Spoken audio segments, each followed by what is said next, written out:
Well, and start the recording. recording's up. You're good, man. Oh Captain's shit! I log. just The did. adventure begins. So I write to you, dear friend, as I have done since obtaining command of the ship. I have met new people, and during the festival, which was a chaotic experience, I'll tell you more about that soon. The names of these new compatriots are Molly, Lucas, and Nestor. They have come from different lands, and this will be a very interesting group, might I say. So, as I write, the adventures that have come back to mind, we fought against very chaotic and very a entertainer of sorts that decided he wanted to become a psionic bomb, has made us all come together to defeat him and make sure he doesn't explode. After that, we had Neston that decided he was going to go run off like a scared little chicken, and we had to chase him down to convince him to join with us in the Heroes Guild to take on another adventure. So here we are, traveling now, on our way to Sea Shroud to begin our adventure to go deal with a awakened bolt problem. And that is where I will leave you for the night, dear friend. All right. That's what I got. Well done. So, you rise in the morning, each of you having settled in a room at the top level of this very large hall for the Heroes Guild. Now, it's pretty common knowledge that the Heroes Guild in the city of King's Crest is the second largest one, second only to their main headquarters in the city of Nifrion on the continent of Falthans. When you rise for the morning, you descend down the stairway into the main hall, and it's a bit of a departure from the night before. It's not quite as busy, not quite as crazy, not full of as much hustle and bustle as it was. However, there are some servers that you see that are passing out plates of pancakes, bacon, eggs, biscuits and gravy, grits, all kinds of different food to different adventurers who are, just like yourselves, about to depart into their next course of action. Now, you see the guildmaster, Malcolm, a rather average-looking human male, likely of Raytheon descent, short, well-kept black hair. He beckons you over and says, "So we received a visit in the middle of the night from a Drexel Belrook. I'm sure you know who he is. Everybody does."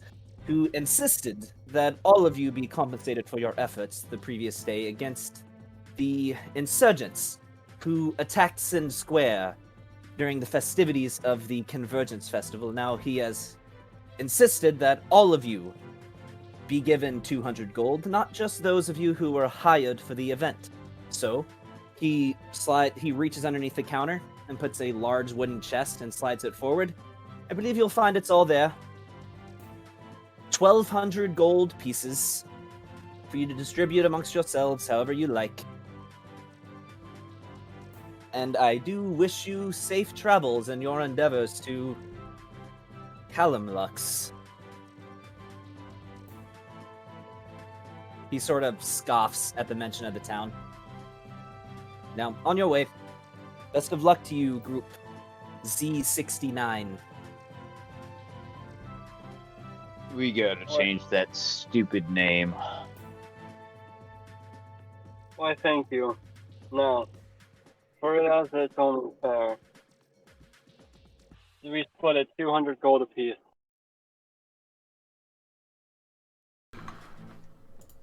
Just out of curiosity, I know we heard a few names, but do you know, or has anyone looked into it further to find out anything about Kalim?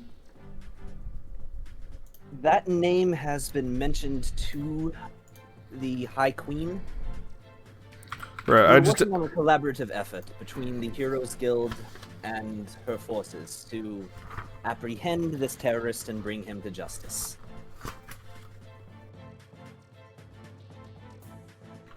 yeah. But for now, that is not something that you must concern yourself with. Rest assured, the Heroes Guild, as well as Her Highness's forces, are capable of handling this threat in a timely manner. Now, I And if believe you you have some awakened Vold you must rescue. Yes, but if you can't handle it, then what then? I'm sorry, say that one more time, man. I said if you can't handle it, then what then?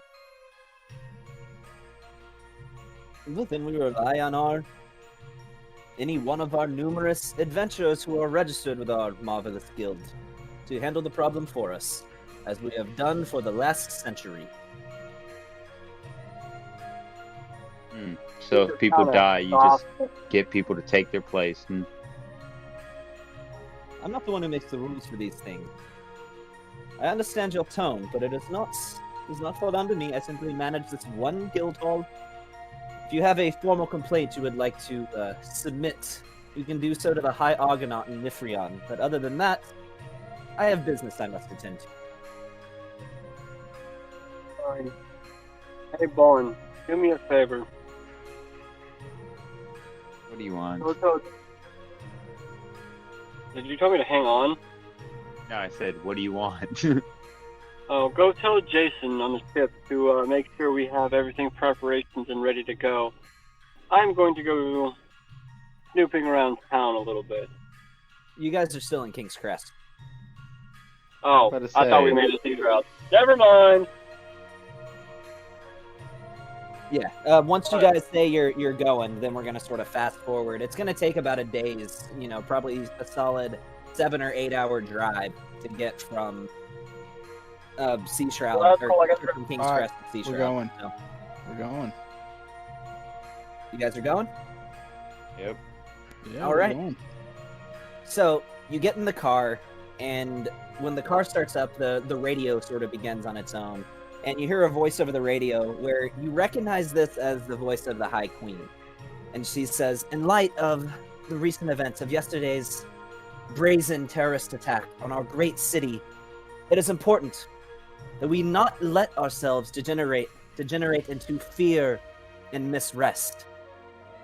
While it was indeed Nearmisers who were responsible for this attack, these are only but a few. I know of several great Nearmisers myself who would utterly condemn the events of these insurgents yesterday. Do not let yourselves degenerate into mistrust and to disrest. We have made much progress over the last century in the pursuit of tolerance, understanding. We must all reflect on these events and understand of how much import it is that we do not take a step backwards. This is Alareth, the great nation of Alareth, and we must always keep moving forward. Thank you to all of you, and I wish you all a good day. And then it goes on to some just generic stuff with, this is James Mason with Teal Cog Media, and a lot of generic reporter stuff that continues on in the radio.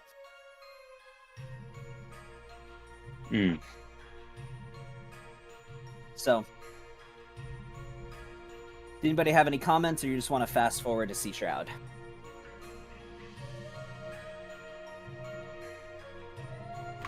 Think we're all Give good. us like 2 seconds from Brandon. So let's just fast forward. Or wait, does he have something to say? Yeah, I think we're good to just fast forward to Sea Shroud. Yeah, we're good to fast forward. So, after about a day's journey, well, about 8 hours journey, you eventually reach the port city of Sea Shroud. Very large city, not quite in scale with King's Crest, but still quite large, all the same. And especially for Flora, Bon, and Raven, you are just you're immediately hit with the familiar smell, one that you've grown accustomed to, one that has gotten to a point where it soothes you throughout your adventures. The smell of salt in the air, the slight undertone of fish as you make your way through these city streets, and you feel at home, as this is the exact sort of environment that you've grown accustomed to over the last several years throughout your adventure. Smell that, Captain. Sweet, sweet, salty air.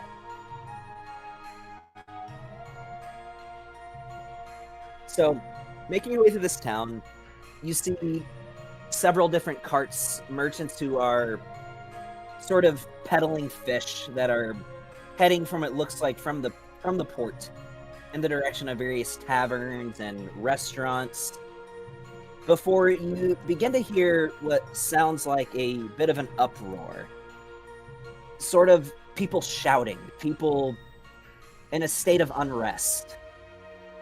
As you start hearing people shouting, "Go back to where you came from, you bloody spine-arm!" And various shouts from some very discontent people. I'm sorry, It what, is sort of what did they call him? Spine-on? Spy-mom? spine arm. Spine arm. I thought you said like spy mom. What? Okay. Got it. Sorry. Yeah, continue, please. So, and this sort of, you see what appears to be a mob that has sort of bled out to where they're sort of impeding traffic a little bit throughout the city. They're in about half of the street, and they're definitely in your way to where you cannot pass around them. With this mob of people carrying torches, rotten fruit, that all seem to be just throwing random objects, whether it would be rocks, these torches themselves, various things they just find lying around, silverware, all different kinds of things. So these guys are like clearly being douchebags, right? They're clearly just being okay. All right. You see through the crowd in the middle what appears to be a gray-skinned, awakened Vold individual who is definitely the target of this aggression. All right. So, anybody else? Before I go, anybody else want to do something? I have nothing. Okay. All right. So I'm going to walk through the crowd, and as I'm walking through the crowd, I'm pickpocketing anybody who I slide by.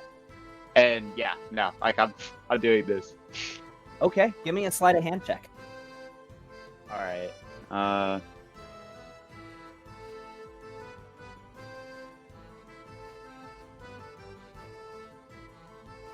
17.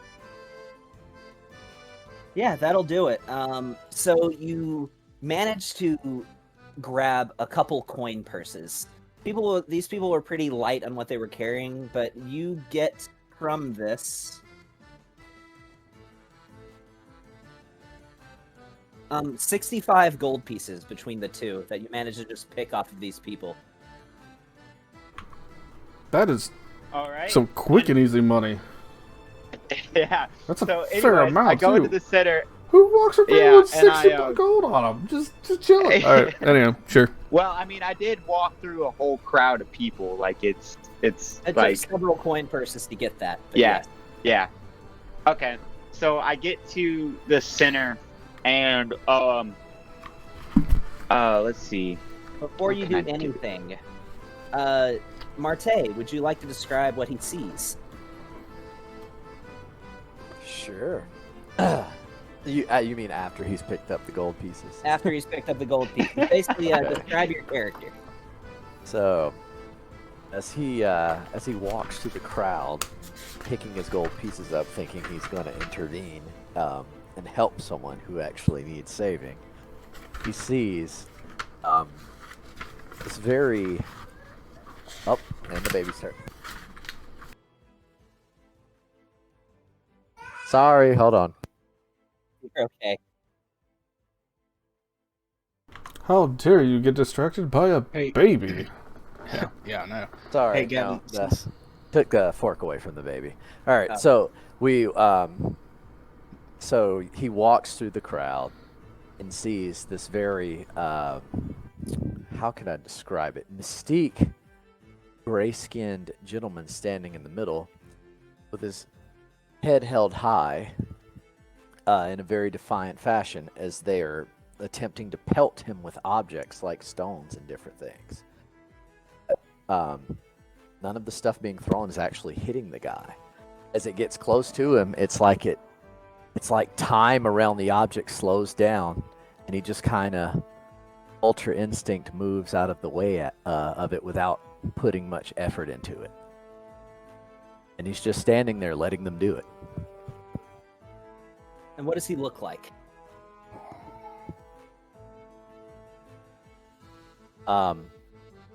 Gray skinned, dark clothing, long hair, and you Long know those black hair, or long black hair. You know how to I don't know what the description for it is, but those gloves that have the fingertips chopped off of them, almost like the biker fingerless gloves. gloves? Yeah, fingerless Yes. glove. Yes. Okay. Well. Yeah, sorry. you're a man of fashion. I also dabble in the He's wearing fingerless those. gloves. And his nails are manicured. They are or aren't? Are. Oh, He's a you see a very mystique but dapper gentleman Ooh, that's a standing good there in word. defiance of the crowd. Okay. And also the occasional object being thrown gets blocked by what Lucas would recognize as a shield spell. So it's sort of a combination of things slowing down and then just stopping short of him. All right. Well, I'm just gonna look at everybody. Are we passing on this? Do we want to do something? In fact, let me take it a step further here. How close are we to this guy? 20 or 30 feet, I'd Oh, say. we're close. So, I'm gonna Neston- just. Oh I'm sorry. Go ahead. no, I'm just gonna look at this guy and just I'll do a quick flick of my wrist with my right hand and bring my wand to my hand, and I'll cast message because I just got that spell. And I'm just gonna say, dig in the gloves. Hey, we're passing through. You want some help? You can respond to this message. Shout out to Crit Roll on that one. Neston, Well, hang on. He can respond to me. Oh, he hears. oh, Yeah, he I hears can that. respond to this. Yeah, you hear that in your Oh, yeah. head. It's not like I spoke it out loud. You just hear it in your head. You can tell somebody is clearly telepathically speaking Yeah. to you. wait, Yeah. if I'm not mistaken, message does have a verbal component, correct? He has to whisper something under Yeah, his so- breath whenever he okay. casts it, and I can respond with 25 words. I think. No, that's sending. Message sending, is just like okay. a message is like a short phrase. There is a word count. I can It's shorter check. than sending. Um, I use message a lot. I just don't remember. But anyway, I'm gonna Yeah, it respond just with says something the target here is simple, the mess. It doesn't actually have a word So- count for message. It's Oh, for just real? Okay. yeah, Yeah. you point a finger at a creature within range, whisper a message. The target and only that target hears the message and can reply in a whisper that only you can hear. right? So my head turns towards you ever so slightly, because remember the chin's out, and I'm just like above the situation with my gaze. My head turns to you slightly, staring at you, saying, thanks. Sure, why not? Nah. I'll let Neston do his thing now. Yeah, let's do that. What you So- got, Neston? Neston is going to inhale a deep breath, puff out his chest, and use thaumaturgy as he walks to the front of the crowd towards this figure and be like, "You ruffians, get away from my cousin! Back up! Leave him be!" Nothing but a damn sympathizer! Don't think you've undergone unnoticed, you black-eyed fiend! Who said that? Some human in the crowd. I'll, It's I'll just like point at him and be like, 99% human in this crowd, by the way. I'll just point at him and be like, "You, sir, are rude." I pull out my gun and I shoot it into the air to get everybody quiet. Ooh! Straight up in the air. You're shooting your My gun pistol. in the Yeah, air. right up in the air. In the air, yep. Just to quiet everybody. Yeah, that firing a That gun in always the works. air in a crowded area does not usually quiet people. It freaks Yeah, them no, the it's fuck quiet. out. So All you're right, well, firing please your gun stop into the throwing air. shit. Neston hits the ground and cowers. I will use bonus action and cower. So Oh, are you in the middle I of the don't know. crowd when you do this? I may regret my decision. Yeah. You said it. You know It's what? happened. Yeah. It's happening. Are you in Yup. the middle of the crowd I'm when at you the do no. No, I'm like standing in front of yeah, so I'm in the middle. I'm like standing right in front of the dude that's getting thrown shit at him. And I look up just to make sure I don't hit anybody. I'm spam. When you do this, you see about what looks to be about 3 guards carrying musket rifles with bayonets on the end who begin walking towards you in a quick pace. And I holster my gun and put my cloak in and go into the crowd. Well, let me see if I can help out here right quick. Were we still in the car driving through? Were we just He walking? got out of the car, it sounds like. Okay, but the car's Yeah, still I got like out of the nearby. I parked it. Yeah, the I went car's still right parked there. it. Do we have a place that we were supposed to meet at, like, go to in this town? The harbor. Okay. I'll just flip around to whoever's next to me, I guess Neston, and say, I'll meet you guys at the harbor. We got to get out of here. And I will, since my wand's already in there, I'll use 2 meta magic points, and I cast darkness to cover the area. Are you trying to make it where it encompasses Bon? Well, Bond's next to me as this is going on, because I was there with him. No, I walked. I thought you were outside the crowd. Well- Unless you're following me, because I'm in the middle of the It's gonna go. area. It's encompassing the crowd. Like it's encompassing. It's gonna get whatever Marte's character's name is, and the bulk of the crowd. So everybody, all of a sudden, where the guards are coming, everybody's blind except me. Oh, you're using it that or way. people who can. That's live why I in said I'm dark- using two Okay. meta magic points, so I can see through it. And as that So happens, even if you don't have dark vision, you can't even see it. It's a shadow it's sorcerer magical. It's a shadow It's sword. okay. this is specific to my Oh, class, That's right. That's right. I remember looking that up. That's right. Okay. and I will So, just charge What through you the. see Okay. is these, after you cast this spell, these guards get into the shadow, and they're like, "Show yourself, ruffian! What are you? You have discharged a firearm in a public area. You must come with us." But they are wandering around and not even walking in the correct direction. Yeah. So Okay, I'm I hear assuming. them, so I can hear them. I can hear them talk, right? And I can point You out can. their location, correct? Well, Okay. Yeah. general location, not exact. General location. All right. Yeah. I sneak around them, and I start throwing shit to for them to go after them, and I'm trying to get them to talk. No, I'm doing this. Someone prowling around here. What was that? So, do I get close to him? Because I want to pickpocket one of these motherfuckers. You're gonna pickpocket the guard. Yep. Yeah. The I'm guard. gonna say in this darkness that you are unable to locate exactly where the guard is. Your Damn it. dark vision doesn't work as this is magical darkness. Damn I could it. see you can try to walked away, dude. pickpocket somebody. But I you're gonna have to roll to see whether it's a guard or not. crazily enough, Yeah. I just assumed the darkness would give him a way to blend into the crowd and go, not like, oh, I gotta steal more stuff. So No, As- yeah, I leave. I as go. as this is I going on, though, I do want to charge through the crowd since I can actually see what I'm doing here, and I'll just run up to this Vold guy and grab him by the shoulder and just say, "Follow me. Let's get out of here." Okay. Do you follow him? Yes. All right. So And- you make your way through the crowd, and you definitely bump into some people along the way, but everybody's blind. They don't know it was just a Vold who walked into them. So But yeah, I'll just find like a alley or something, kind of out of sight, just to let's just get out of the crowd and out of sight for right now. you make your way down an alleyway, and all you do is pass by some old beggar. Can you spare some coin? As you pass by him, but that's it. Otherwise, you're undeterred from your path. Yeah, I flick a gold at him as I go by. Okay. Thank you, kind sir. I'll just As you do so. tip my hat.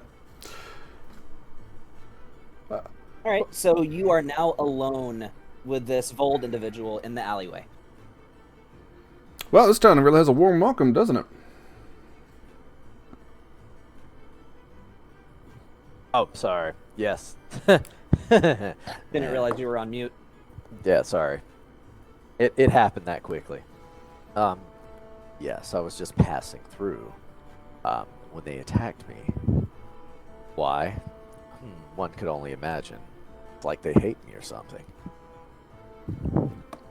I mean, I Why are don't you see why. I walking mean, here? to be honest, maybe they're just jealous of your stylish gloves. As I hold up my hands too, and you see the fingerless gloves that I'm wearing. Nice pair. Handmade. Mad respect. I don't even think they use mad. Oh, mine was off the rack. Okay. Awesome. Yes. I am passing through. I'm on the way to Calumlux, I believe. Yes, that's correct. I'm hunting for someone. Someone trying to hurt people like myself. I was hired to do so. All right. If you don't mind me asking, what's your name? Well, my name. Not had anyone ask my name in a while. They usually just give me a name. Anand is my given name. So you say Those- Anand? Anand. Okay. I'm not gonna give a stranger my entire name, but I appreciate your assistance, so if that'll do. Those that hire me usually call me, sorry, Anna Beast. Anna Beast. That sounds kind of badass, I'm not gonna lie. Most people call me the Brimstone Witch, but usually I just go by Lucas. Lucas, cousin, where are you? I'm just screaming with thaumaturgy as I just walk around the town. Wait, Are you yelling? are you actually his cousin, or was he just bullshitting around? It's not a legit cousinship. We're just, You've never seen him before in your life. yeah. Well, I was asking your character, man. So I mean, you can. Oh, okay, sorry. I look at him. I don't think we've ever met. Who are you, fellow? Oh, he's not there. Yeah, Neston isn't there. He's still just screaming, trying to find you guys with thaumaturgy. Like just walking down the street. I was about to say, I get kind of a different vibe than you than what I typically do from Neston, who is, that's the name of the guy over there screaming. Excitable individual, isn't he? There was someone shooting a gun, Lucas. Where's Molly? So, She's still in the car. it's funny that you happen to Rolling her mention thumbs. Calumlux. We actually happen to be headed there too. Maybe for the same reasons you are, if you're going after somebody. It wouldn't happen to be the person picking off Vold, would it? Who hired you? We're working for the Heroes Guild. Aren't I am as well, right? Yes. The Heroes Guild. Okay. Came in need of someone. Doesn't seem many people have been interested in this job. I think they might want us to be Yeah. dealt with. Kind of seemed like we were just getting thrown a little something left over that nobody else wanted when we got it too. But who knows? Maybe we can help each other out then.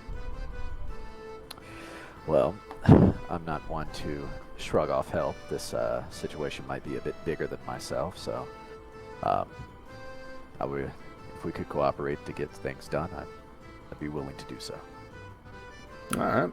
Well, I don't know where the rest of my team is, but they're somewhere off there. But I know we're supposed to be meeting at the dock, so I don't know if you want to head in that direction. I'm sure we'll bump into the rest of them, as I still hear Neston screaming in the distance. Lucas! Lucas! He's a good guy, I promise you, he really is. But sometimes It got you just... really dark and I lost everybody. He's a little bit goes a long ways, and it was a long Someone car ride shot over a here. gun, Lucas. Okay, I'll take your word for it. I usually distance myself from the excitable types. You get used to them, I assume, because personally, I actually haven't had the chance to yet. But yeah, I guess we'll start making our way to the docks, and I'll kick you back over to whoever else wants to do a thing. Okay. Circling back to Bon, give me a stealth check as you try to escape these guards, because What do you mean? They're in darkness. you still make noise. I'll give you advantage on it because it is in darkness, but give me Okay. a stealth check with advantage just to see if you escape them without notice, because you would know discharging a firearm in a public area, very illegal. Oh, Yeah, legal Raven hasn't moved. Smeagol. Legal Smeagol, it'll be alright. Stealth, you said? Okay. Advantage on the roll. Oh, yep, that's a fucking... Damn it. Well, that was just something spectacular. Let's see I here. got... So they look over, you there, as they point. And they begin walking with a quick pace in your direction. What do you do? I jump and I lie down. Oh, well, hold up. So, would I realize, hold up, actually, no, cancel that. Would I kind of have a familiar of the area, like, just from looking at it from, like, was there any buildings that I knew of, even though it's cumbered in darkness? You are relatively familiar with this city, but it's really only been you've just stopped here at port a few times. So while this isn't your first time coming here, you're not an expert on this city by any means. Just a point of reference for however you guys want to put this out, that spell only lasts for a minute, so it should still be up, but I'm just saying it's short lasting. Yeah, yeah. Do as you will. It's probably coming to the end of it. So I run and I'm fucking booking it. I'm gone. I'm gone. I have my hood up. I'm finding the nearest alleyway as soon as I get out of this darkness to hide in. You run, they chase after you. Stop, lawbreaker! Yeah, well. So you're running. You are Yep. actively fleeing. Yep. Okay, at one point you hear one of them say, "Stop or I'll shoot!" Are you still running? Okay, I told you I'm not going to let you guys get away with I things know. this campaign I know. like I did last campaign. Am I out of the darkness? You are out of the Wait. darkness. You are running through the Okay. city streets with 3 guards carrying bayonet Okay. rifles actively. Wait. in Hold on, Okay. hold on. Do I... What? You got something, Flora? Yeah, no, this is Raven. Do I see him? Dude, You see him running from 3 guards brandishing bayonet rifles. okay, question. On the first bike. On the bike. I'm- I'm going to go. I'm going to run. I'm going to drive past him, and literally have him jump on the handlebars of the bike as we're gonna freaking head towards the dock. Oh, okay. So this is gonna be a vehicle handling check. All right. So let's get it. I don't got one of those. I need to add that to my ability scores. Don't I have proficiency you're in not that the too? one driving. This is Oh, Raven that's true. driving. So But Raven, I'm technically the one assisting, so I can Okay, grab on. I 'Cause I need hear him this is coming. you are proficient with vehicles, so this is a dexterity check. Add your proficiency bonus. Yes, I need somebody to roll me a 20-sider and add 7 to I it. got you. Oh my god. That's an 11. I'll say so. is there any way I'll I can put it- assist with this? Yes, if you want to assist, I'll say you could put Okay. your weight into the front of the bike to try to keep it from toppling. If you want to make Okay. another roll, Raven, as he takes the help action to try to help you right your bike. Oh my god, dude! I need to stop rolling. Hold on, no. hold on. Hold on. Why did you even roll? I didn't want you to roll for me. I was like, Hey, roll for me. Come on. I can. Oh. Evan, Yo, roll that- that roll for me. Hold on. Mana wait, Beast you got- wants to intervene. Okay. So, I see the struggle that he's having. As, I, he's about to lose control. you? of Yes, his bike. he's about to lose. Yes, because I walked out there with y'all, right? Yes. Okay. And I use Chronal Shift and decide that that roll didn't really happen, so he gets to roll again. Okay, Gavin, you roll this one because I'm not. You roll this one because I know. What'd you get? Oh my god! I tried. So, That's a freaking when he 3. jumps on the front of your bike, he hits it with a little too much momentum. He was a little too panicked, a little too excited, and throws your bike off of its balance. The bike tips over while it's moving, skinning the crap out of your leg, Raven, as it does so. When you take I just gotta say, out of 5 rolls, the highest was a 4. a 4. A I 4. tried. Sorry. So you take 3 bludgeoning damage as your leg scrapes against the concrete. They are going to take 1 shot against you because you weren't able to get out of their line of sight in time. Oh Jesus! However, they rolled a natural 1. So you see in their gun, they point in your direction as smoke pours out of the end of this bayonet rifle, as luckily the guard misfired. You're able to right the bike, give me another one, to see if you can just haul ass out of there. All Alright, Nick, rolling roll this it. dice. All right, rolling it. You rolled Alright. That one. That gun should have blew up in his face. It did misfire. It's 11, baby. It's an 11. Okay, that's an 18. So you pick the bike up. He jumps back on the front of the bike, being a little more cautious this time, as you leave skid marks and tire marks on the pavement as you peel off towards the dock. Oh my Jesus! I swear to God, I told you not to get in trouble. I'm going to murder you. I'm going to string you up by your feet and drag you behind my boat. I will kill you. I swear it. Captain, come on! I had to have a little bit of fun. I almost died. I almost got you killed. You wouldn't have died. We could have took those guards, no problem. I don't know what you're complaining about. You give us less credit than we deserve. Yeah, because, like killing cops, that doesn't get a bounty put on you or anything.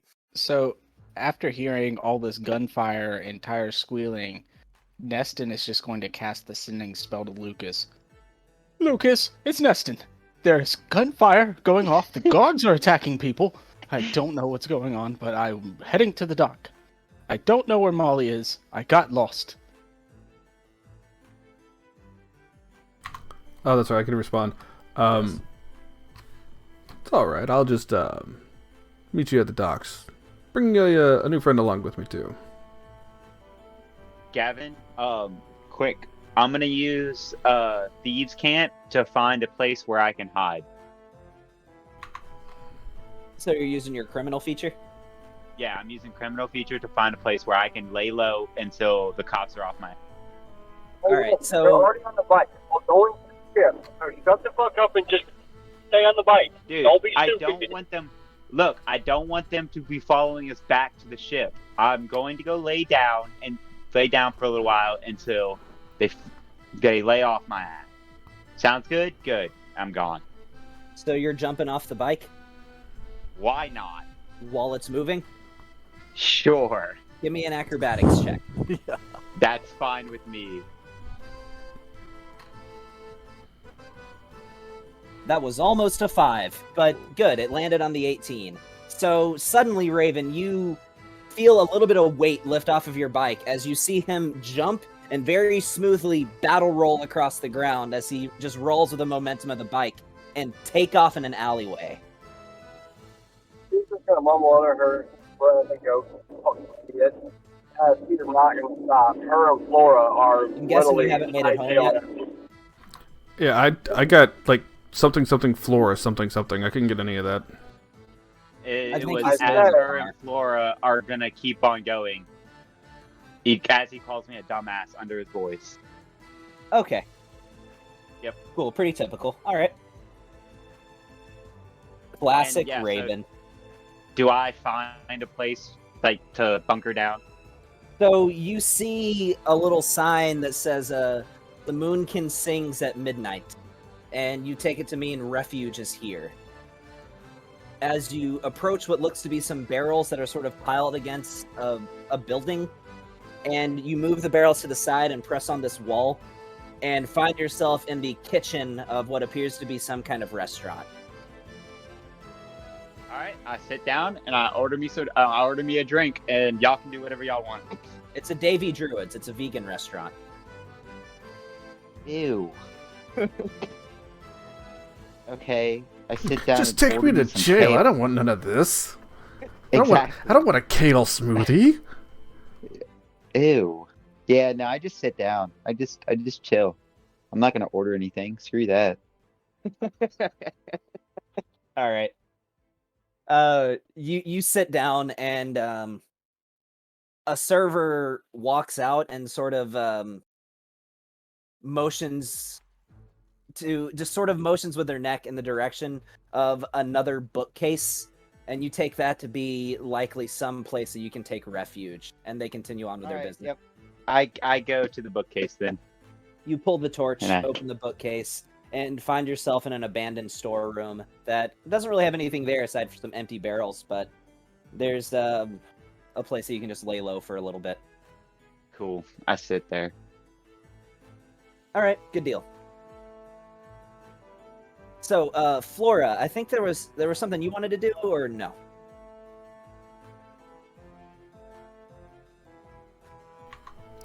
I see she's muted in Discord, whether she realizes it or not. You know that you're muted. We'll circle back. All right. So, after you and Anand walk out of this alleyway, For about 45 minutes, you'll be home too. We're in 2 separate vehicles driving down, and we'll be home in about 45 minutes. okay.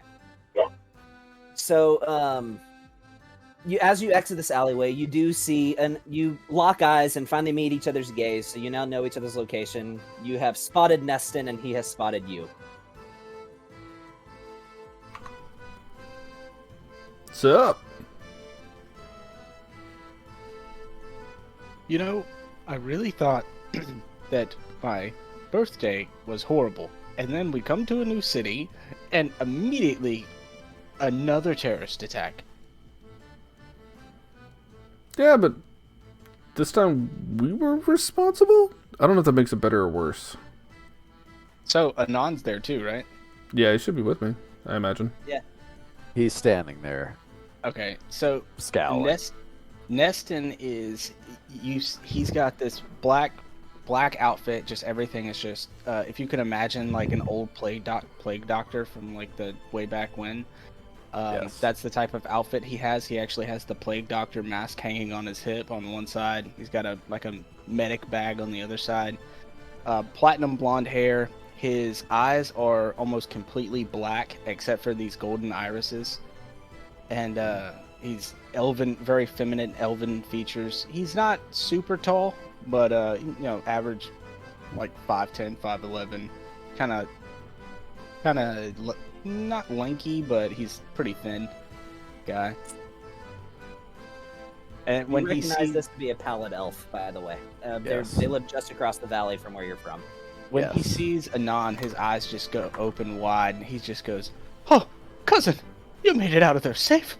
I thought those vagabonds were surely going to get you." And he'll run over and just hug Anon. Well, he attempts to hug Anon, but as he's reaching out, Anon just steps to the side and lets him pass, kind of like avoiding being touched. Who are you? What? Why are you trying to touch me? "Oh, my apologies, cousin. Allow me to introduce myself. I am Neston Anve Geysir." And he'll take a really, over-exaggerated bow. Nice to meet you. I am Anand.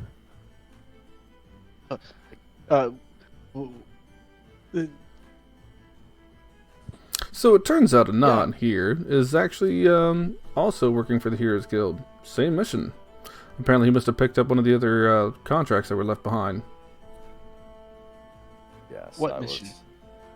Oh, by the way, aside from the fingerless gloves, I guess I didn't really tell you what it is. I look like you're human, early 20s, average height like 5'8". Again, kind of a slender / lanky build. You can definitely tell I'm not like toned or buff by any means, but I'm mostly just wearing like this long kind of somewhat tarnished overcoat and everything, and fingerless gloves. I have a pointed hat on. It's very typical. Like you can see, it's a witch's hat. And I've got a. You're familiar that witches are a thing. They're just very rare. And I've got this big, kind of a bulky satchel bag that like is an over-the-shoulder strap that hangs off on my left side. And on my coat, you can see this little bronze brooch pin, which is, if anybody knows, I guess it's a symbol, kind of just showing of if you're a full-fledged witch. Every witch has their own, and everyone's is slightly personalized. Very cool. But you definitely recognize this to be a member of the Witches' Coven. However, you don't know much about them. They're sort of an enigma. All you know is that they exist, and that's about the extent of it. Very cool. Oh, I also have a big this, or broom everyone strapped on knows my back, this? so there's that. Okay. Yeah, Nanda's looking around, taking everything in. Yeah. If you all could understand body language, he's not used to trusting and being around people that, That don't want to especially kill not him. lately, that don't want to kill him. So he's wary, but present because he's grateful for the assistance. He says, I didn't want to, my goal isn't to hurt anyone, aside from the person who I've been asked to deal with. I could have dealt with those ruffians myself, but they might not have survived, and that's not what I'm looking to do.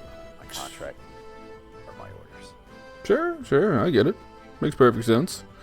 But in the meantime, what exactly is... I'm sorry, I'm not really familiar with the social dynamic here. What is it that makes people want to kill you? I'm of old. People, Lucas, suck. They hate me for what I am. They feel that I shouldn't exist. There's nothing more to it. I got you. There's... Yeah. Something bad happened a long time ago. They think it's my fault. They persecute me. Well, Nothing more. I guess it's bigotry no matter where you go. If that's the case, why don't we get you something covered up with? There's some shops around here. You can grab you something. Give yourself a little bit more clandestine. Cover up with. I will never cover. That's Their problems ridiculous. with themselves, not me. Yeah. Plus, if How I covered rude, up, Lucas. how would they How see rude. my clothes? Look at these clothes. They are quite immaculate, I will say. Thank you. What? If you're going to be riding with us, cousin, then I would love to have your interpretation of my own wardrobe. I try to keep myself fairly clean and nice. It's just all black. Like everything he's wearing is just black, like one shade. Oh, his cloak is actually silver. Yes, me too. As you can tell, mine is not. Mine is very functional, not very prestigious. It's not my, but it does you well. I appreciate that. Well, I do think we may need to get some. In fact, if we know we're selling to Kama, whatever. How far of a sailing is it, and are we going? It's about a week. It's Okay. about a week's journey by ship. Ship over water. And just out of curiosity, do we know like what our means of travel? Like, do we need to procure supplies? Or are we just hopping on a boat? Is it going to be a cruise liner? Or what are we doing here? It's like a steamship. As far as supplies go, you do remember hearing Raven say something about procuring supplies already prior, so you would imagine that's probably already been taken care of, but you don't really know exactly for certain. So Gavin, What's up?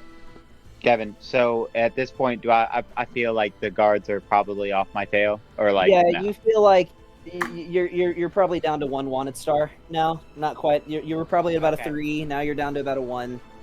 Okay, so this is GTA now. All right, cool. Uh, Yes. so I go and I like go to where or try to find them, or like go towards the dock, searching for the group, searching for Neston and Lucas and all them. So I'll say you leave that building just in time to catch sight of Lucas Neston and their newfound acquaintance. Okay. And you And see do them, I and hear? the guards don't appear to be searching anymore. Okay. So do I hear like about the equipment on the ship? You would imagine that it's already been taken care of. You have a No. Simic Do hybrid. I hear him Oh, that say? part of the conversation. Yes, Yes. that would be probably the first thing you pick up on.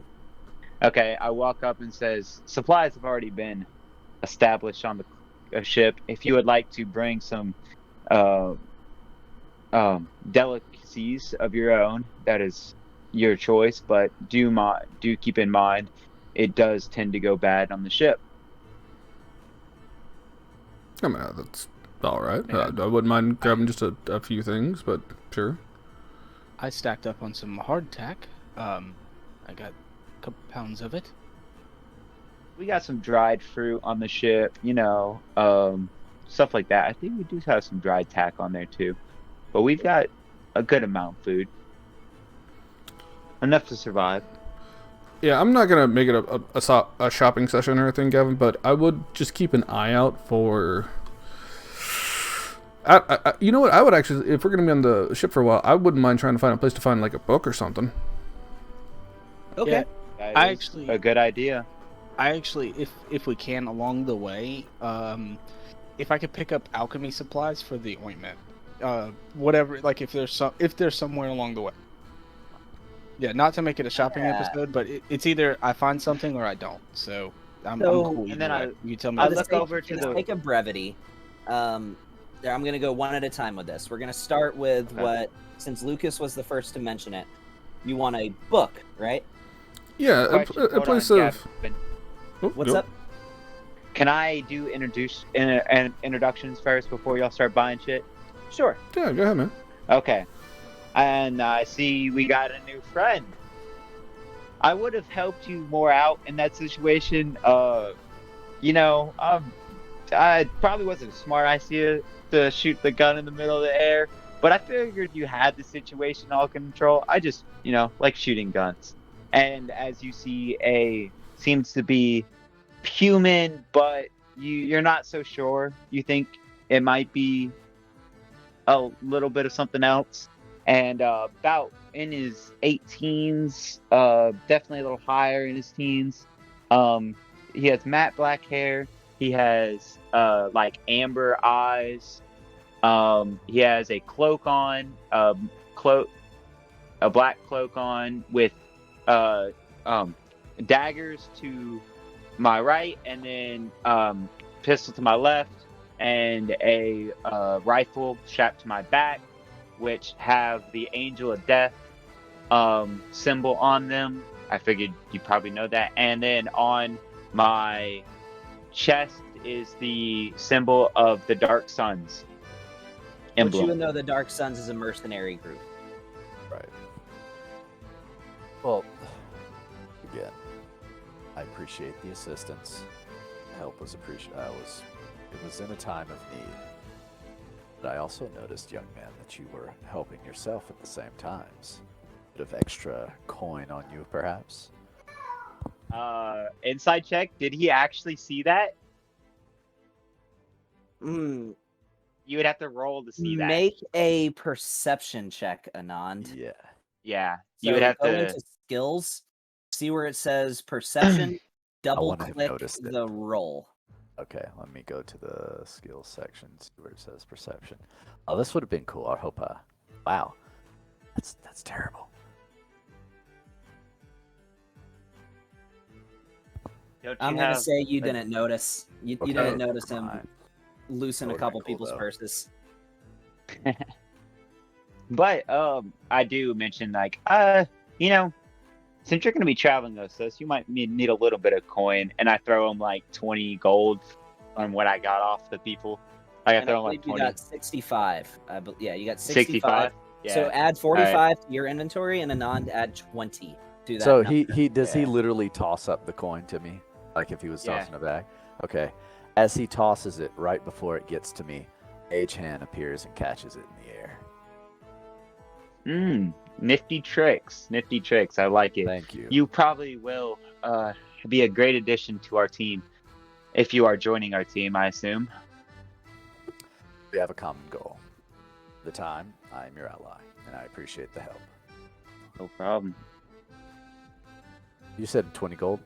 Yeah, so Yeah, just 20 click gold. on where it says 740 and type in 760. If you just type in 20, it won't add it. You have to type in the whole number again. Okay. So. Okay. Cool. So. Raven and Flora, as you are approaching the docks, you see... What is the name of your Simic hybrid friend again? Somebody just dropped out. Yeah, them. Oh. So let's go back to shopping. Yeah, we'll do that. Brevity.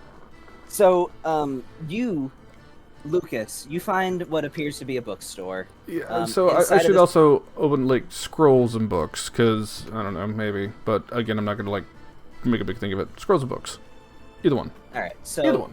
Whatever one comes thing first. you do see is you see a book that says "The Exalted Book of Plays," and it has a description, sort of in this little catalog, that it is a book written in the Dwarvish script with common translation by a cloud giant poet named Delavarius.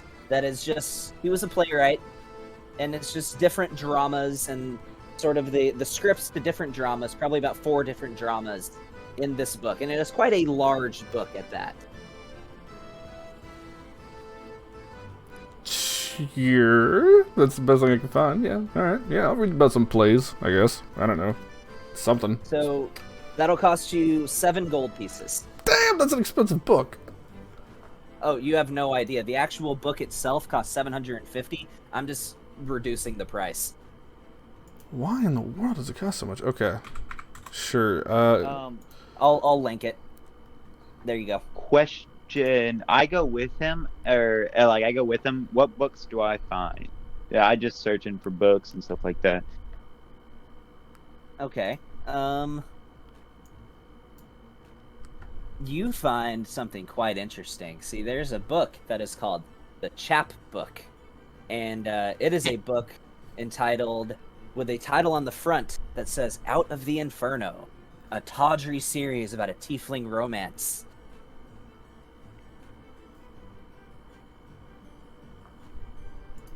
That will run you about 3 gold pieces, and it's just smut. You've heard of the book. It's just smut.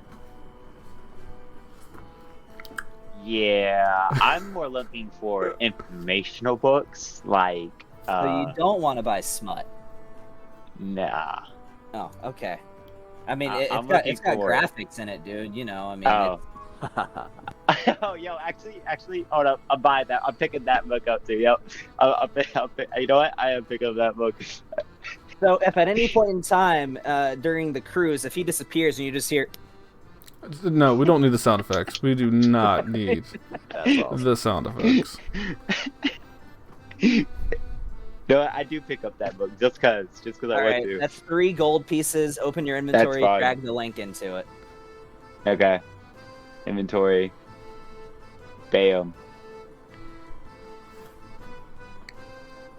Oh, I So- gotta do all my stuff all over again, man. Of like reorganizing all the new shit that I get. You do find a book on theoretical, quote-unquote, ways to synthesize some natural poisons with a picture of a scorpion on the front of the book. But you imagine it's probably just the one recipe, but you can synthesize like a scorpion poison with this book. Wait, I find Potentially, that? if you're able to get all the ingredients. Who finds this? Me or him? He does. However, there's multiple copies if you would both like to purchase one. Yeah, I mean, if it's in there, sure. All right, that's gonna I be do a not gold. That's gonna be a gold apiece, and it's just. I am not purchasing that. I'll push it over to Lucas. I'll be like, hey, look, you know, you're interested in that thing. Yeah, You have fun. to probably already know this one, but it's good to get a refresher. Yeah, good to have something. Yeah, exactly. I'm looking for more tinkering books.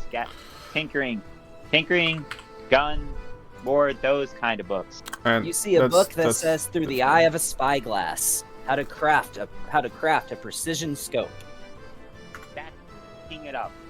I'll pick right. that up. I'm picking 4 that gold pieces, which is about the equivalent Okay. of $40 real life. That's fine. All right, so I got $3 from the one, and then 4.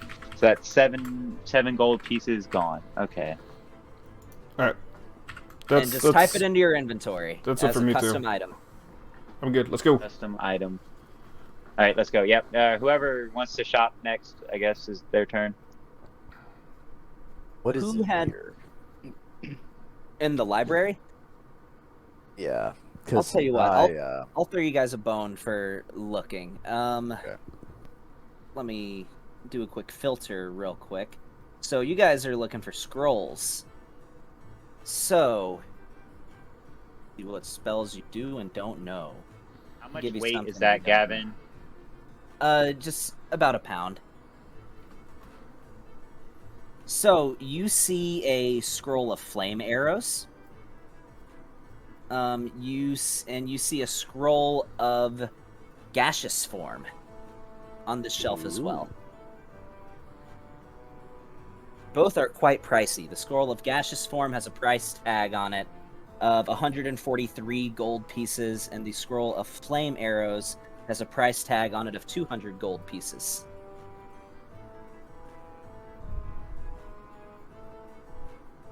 I'm good on either one of those. Those aren't what I was looking for. But that's all right. You also see a scroll of Fortune's Favor. Huh? So that is, again, I think it's like a was gonna second say, or third level. What is Fortune's Favor? I don't know that one. It gives you like 1 luck point, Yeah, it basically just can be used to give you a luck point. and it's like you get 1 luck point for 8 hours since you cast it. But it also takes a pearl that I think gets destroyed whenever you cast it. So the scroll of Fortune's Favor has a 201 gold price tag.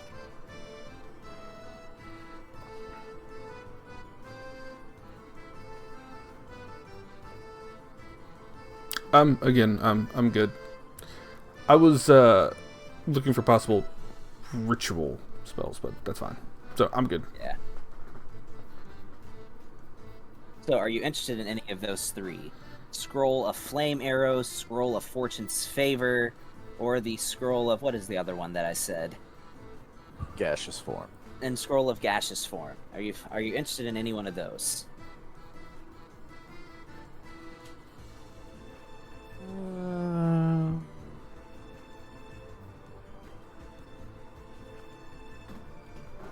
You said gaseous form is 140?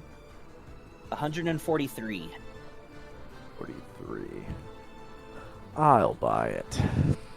You will buy it. So, I will put the link right here. If you see where it has the little dragon symbol, the red dragon symbol on the left side, open up your inventory tab. I'll just go ahead and add it for you. Okay. I already deducted the gold. Okay. This might come in handy a rainy day. I'm just gonna do something quick just to make it super fast, super easy. As Although, we're keeping in mind, as a wizard, scrolls are how you add spells to your spellbook. Yeah. actually, you know what? No, I'm not gonna get into the whole. How long does it take me to add a spell to my spellbook? I've never done that. I'm used to playing A number sorcerer. of hours equal to the spell level, so it just only takes like 2 hours. And then it takes a amount of resources equal to roughly twice the cost of the scroll. So for 286 gold pieces in 2 hours, you can add it to your spellbook. Depending on what school of magic that thing is, if Yeah. it matches the school of magic that wizard you are, then that gets halved. Yeah, but that doesn't apply to this circumstance. Okay, well, I'm just heads up for future reference. Doom, doom, doom, doom, doom, doom. So, but you have it. I do. Who's the unnamed character that's there? I'm wondering who grabbed the unnamed character sheet. Dun dun dun. Oh, that would So be did- you, Marte. Here, I let did? me. How? Neston? How did I Did grab Neston it? do his shopping thing? I don't think he has, but he can. I don't really want to do a whole shopping thing. Like I said, you can tell Just me one to. thing you wanted, right? Yeah, you can tell me Yeah. to fuck off if you want, but I just, the ointment that I want to start trying to make, if I could get supplies for that, any type of, I mean, I have stuff like healer's kits, I got stuff like that, so all I want is if I can start finding ingredients to start making my own ointments. Yeah, that's fine. I'm just looking up. So, which one is it? Is this Keoptum's ointment? Is that what this is? Yeah, Keoptum's ointment. Yeah, so you can find all the ingredients you need for about 100 gold pieces. Oh, how many, and that's for one vial, one For jar? one dose. One dose?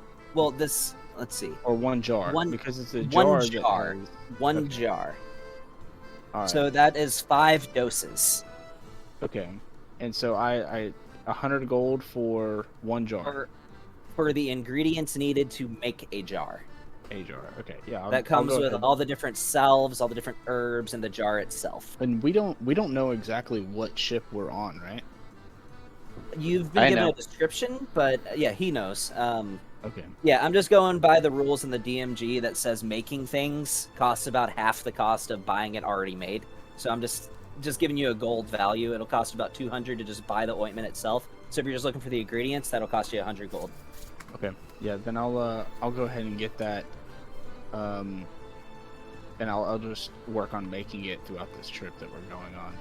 Okay. So just add to your inventory a custom item for just ointment ingredients. Yeah, I have the ointment in my inventory. We're talking about how like later on I'm gonna end up making one, so I'll just leave it as is. If you just want to go ahead and add a second one to your inventory and just know that you're going to have to spend time making it on the way, that's fine. Yeah. Okay. So, okay. Did we ever decide on what I would do in the background, like what my hobby would be? Am I doing alchemy? Am I scribe? You're not. I don't want to give away too much stuff about your character, but I don't remember if we had the conversation about it. yeah, we didn't. But You can just tell me no. after game if you want. Yeah, I'll tell you after. You can just game. say like you knit fingerless gloves. That sounds dope. No. So. All right. So are you guys Yeah, heading to so- the dock? Yeah, I'm going ahead and head to the dock. Okay. We'll just say for brevity's sake that Raven and Flora arrived just shortly before you guys. And Raven and Flora, when you approach your ship, you see this the Simic hybrid individual who seems to be playing chess with a mechanical crab that's up on the table and everything. And you just hear him just say with frustration, "You know what? I didn't like this game anyway." As you can see, the crab just clearly got checkmate on him. Okay, I would know these people, right? Yeah, You would. obviously. Yes. Okay, Raven, so what's who the am I guy's name looking at? again? You said it earlier. And Gavin, is this my mentor? Like, is this the person that we talked about, or no? No, this is just somebody that you have that stays on the ship that helps out with things. He's sort of in a Okay, trial run so- with the Dark Suns, but Is that mentor on the ship, or did Brandon totally squash that idea like an asshole? you can blame me for that, man. I didn't want to give you guys too much just free help on your ship. I let you have the one guy that sort of travels with you. Okay. But Yeah, Brandon and them, they're not Well, the here. dude's in a wheelchair. How is he supposed to help out? where, Brandon? Where did he go? It's all right. We can just move on. Just RP Brandon. It's easy. Bond, well, there you go. Bond, what the fuck are you thinking? Why did you do that? I didn't know Brandon was back. What's up, man?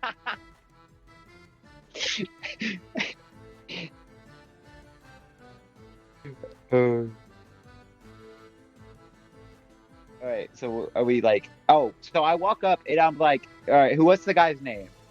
Are we just calling him Sir Asshole for right now, since Brandon's not here? His name's Bill for now. Okay.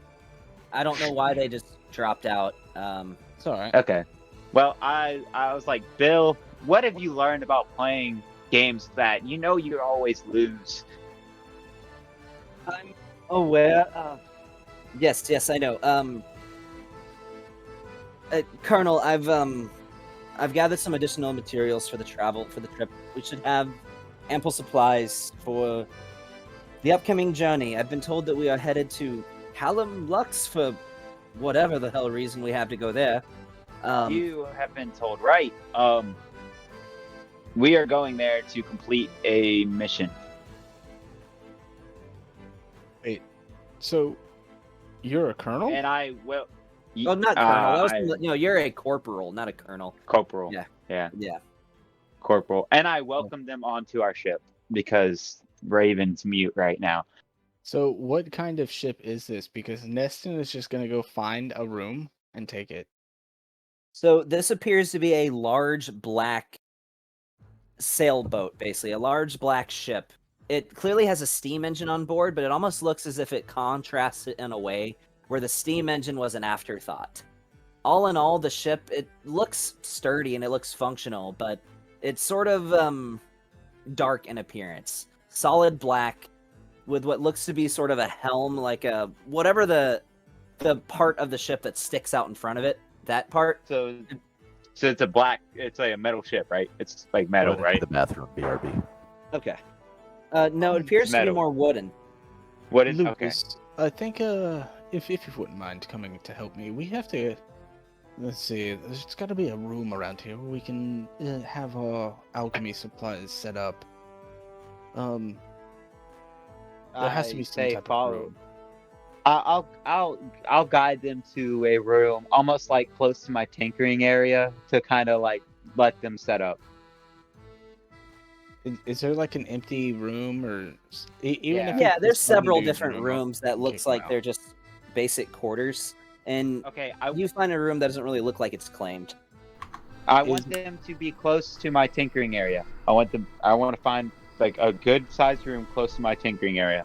If I Like, smell not in the same room. gunpowder, if I smell gunpowder, I'm going down the hall to another room. Hey, there you Gosh, are. Neston. They're at your ship. Describe your ship. So the ship appears to be a old school galley ship with the mast and all that, except for it under the floorboards you can hear what seems to be a steam powered motor running. It also appears to have the woodworking appears to have a skeleton of a dragon across the belly and the front of the ship, with a dragon's head coming off the front end of it. Okay, so I gave a pretty accurate description. Yeah. Hey, what's the name of the ship? I remember if you Okay, want me to say it. Yeah, say it. It's the Dragon's Horizon is the name of the ship.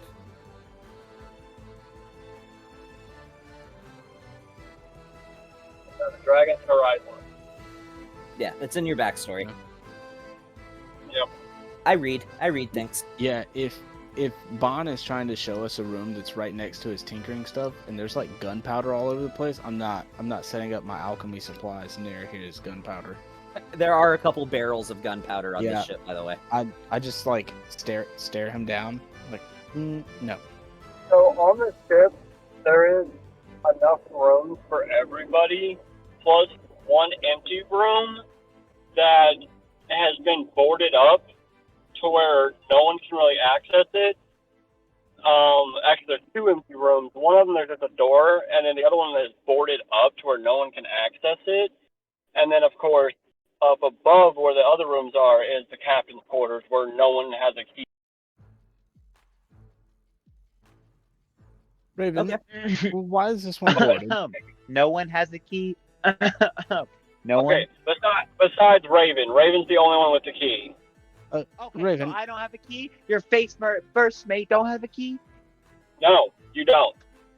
You selfish little bitch.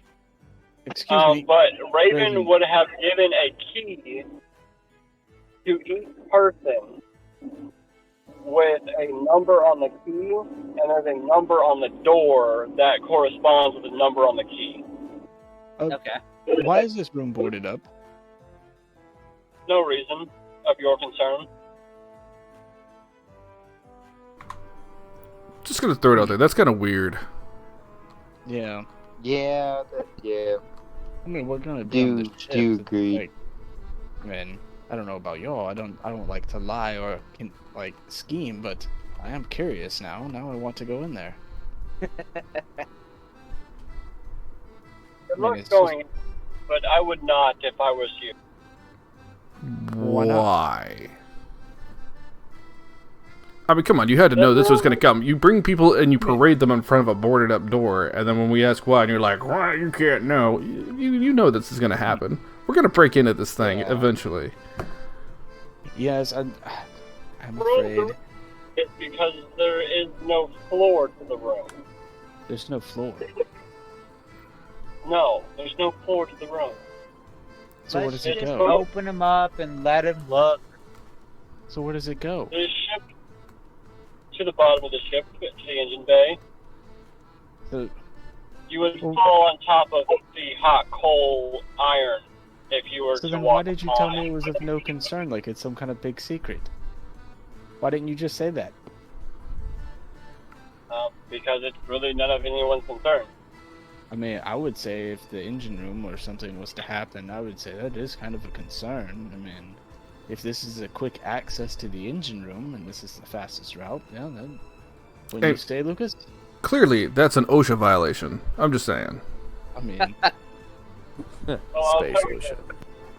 this ship dealt mighty amounts of damage during the battle of when I actually obtained it.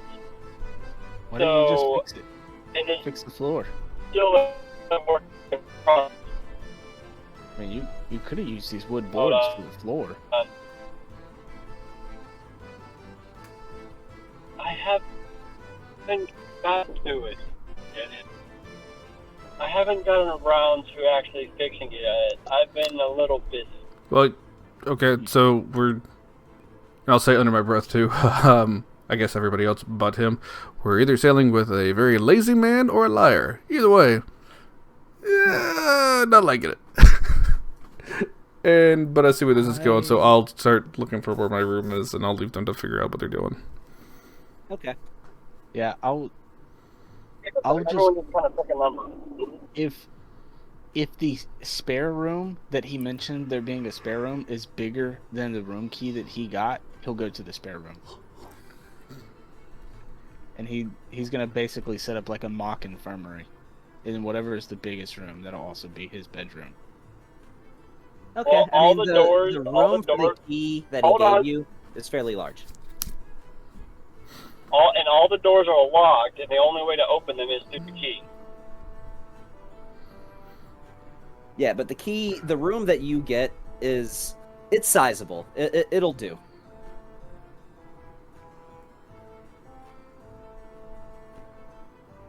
Okay, then yeah, I'll just start pulling out some stuff from my bag of holding and start setting up like some kind of mock infirmary for Okay. the time being.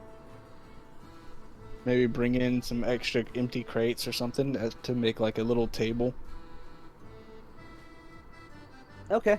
I mean, there's tons of crates and barrels on I this won't ship. touch any crates, but I'll definitely ask Molly to do it for me. Very politely. She looks at you and just says, "Soft kitty," and then picks up like a crate over each shoulder and carries it to your room. Oh, so Molly is our Goliath barbarian. I don't think Ah. she's here with us currently, right? No, she's not here tonight. Yeah. But she is our giant Goliath barbarian. And she plays the barbarian role very well.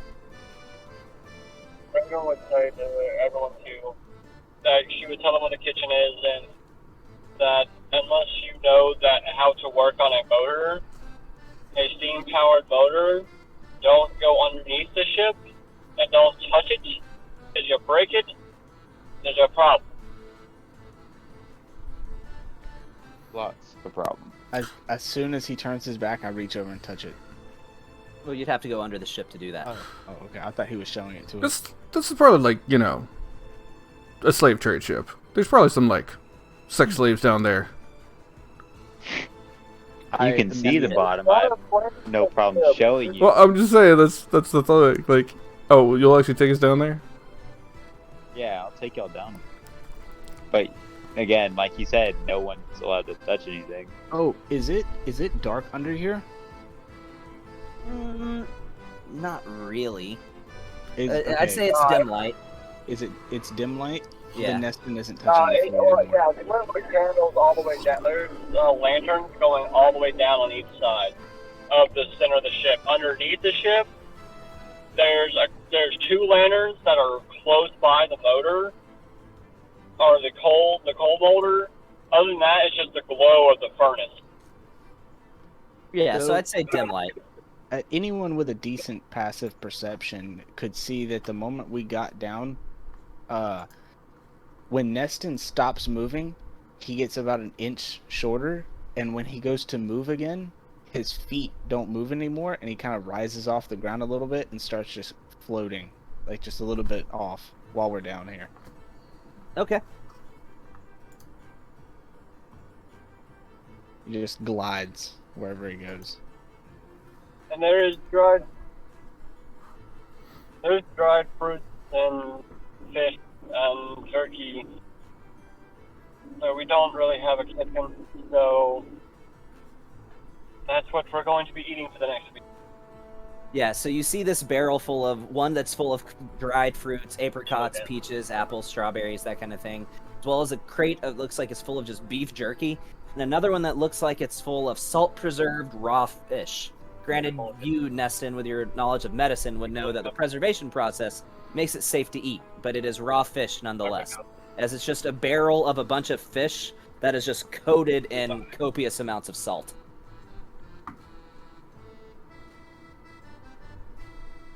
Yeah, you'll get used to it as I grab an apple off like the top of the thing and just take a bite out of it. Well, it's dried pieces of apple, but yes, it's kind of rubbery, but it'll keep you from dying of hunger.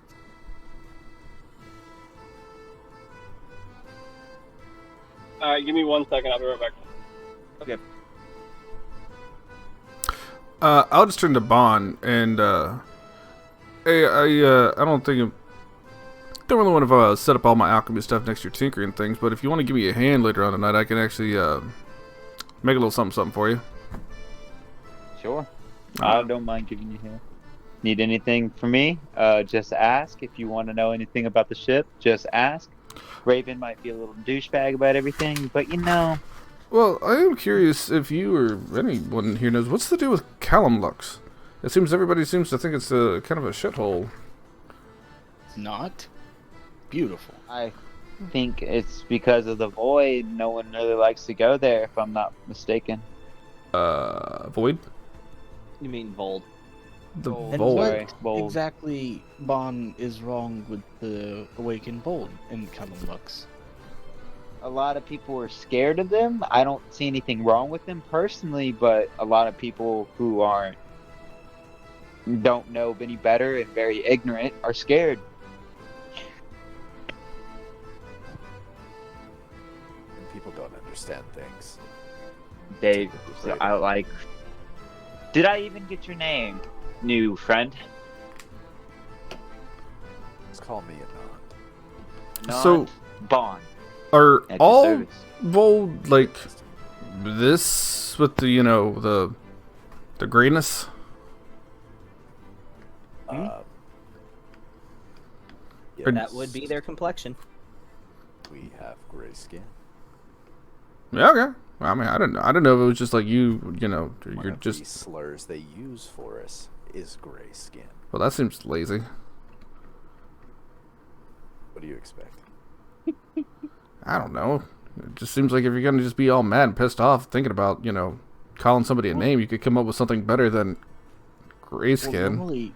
Unfortunately, Lucas, normally regular humans have such short lifespans, they don't have time to dwell on those things. It's true. That is true. Just a bunch of beasts flocking around. That's what it is. I mean, To bend. I don't know. I think I would come up with something better, like- but then again, I'm not. You know, I'm not trying to run for the clan, so who cares? If I'm not mistaken, the awakened Vold serve no threat. It's the other Vold that serves some type of threat. Am I correct? Yes. A nod. Primals. Yes.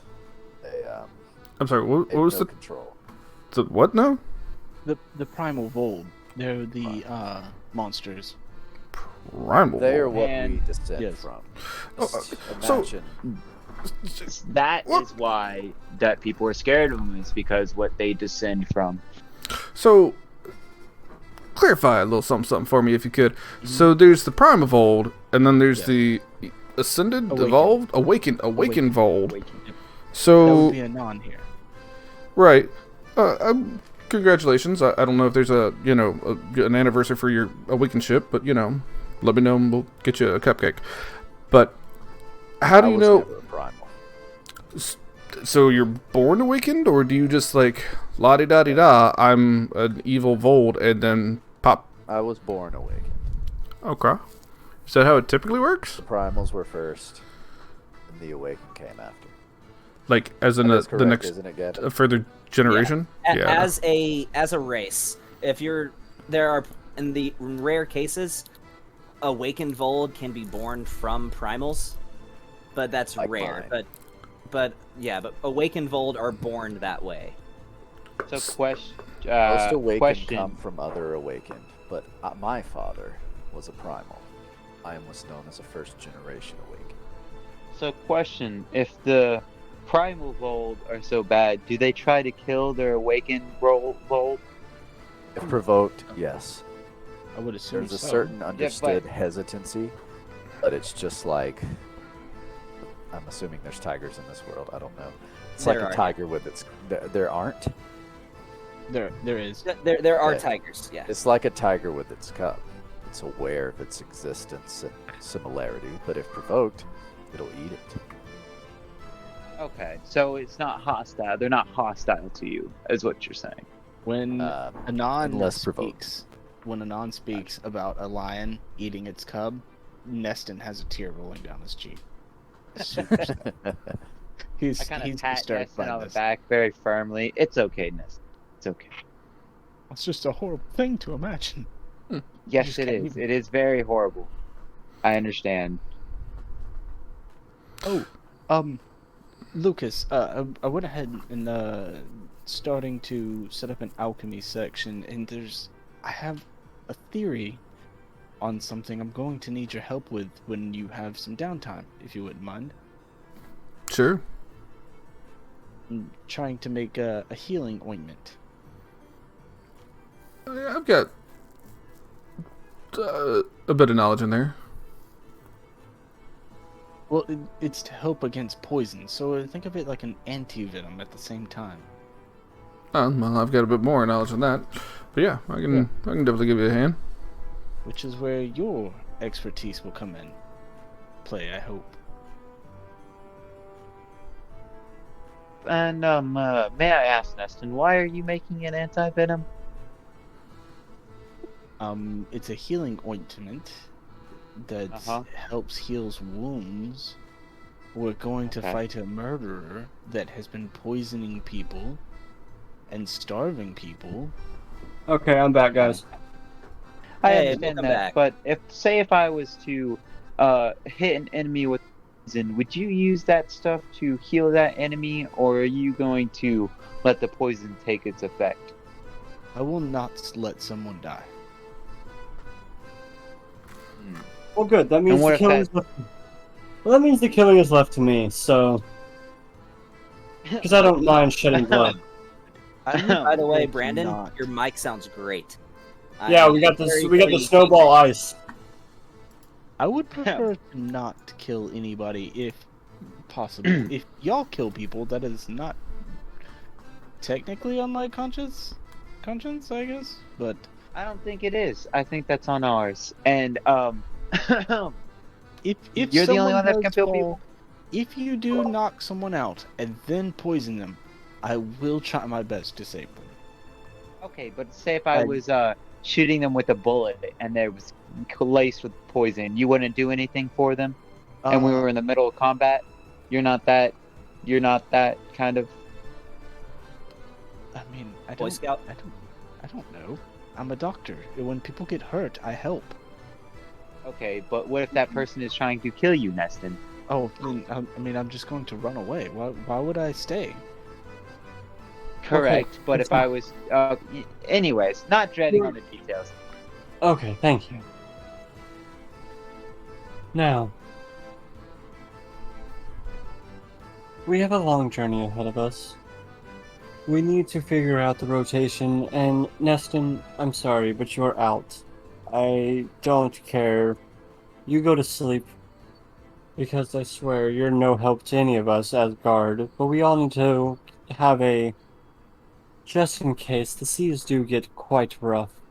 And I am quite I exhausted. don't quite know about guarding, but I do have a very keen eye. If you have some type of sight glass or viewing thing, then for me to Multiple see. sight glasses. Here, take this one. We need lookouts because things tend to get a little rough when we're on open seas.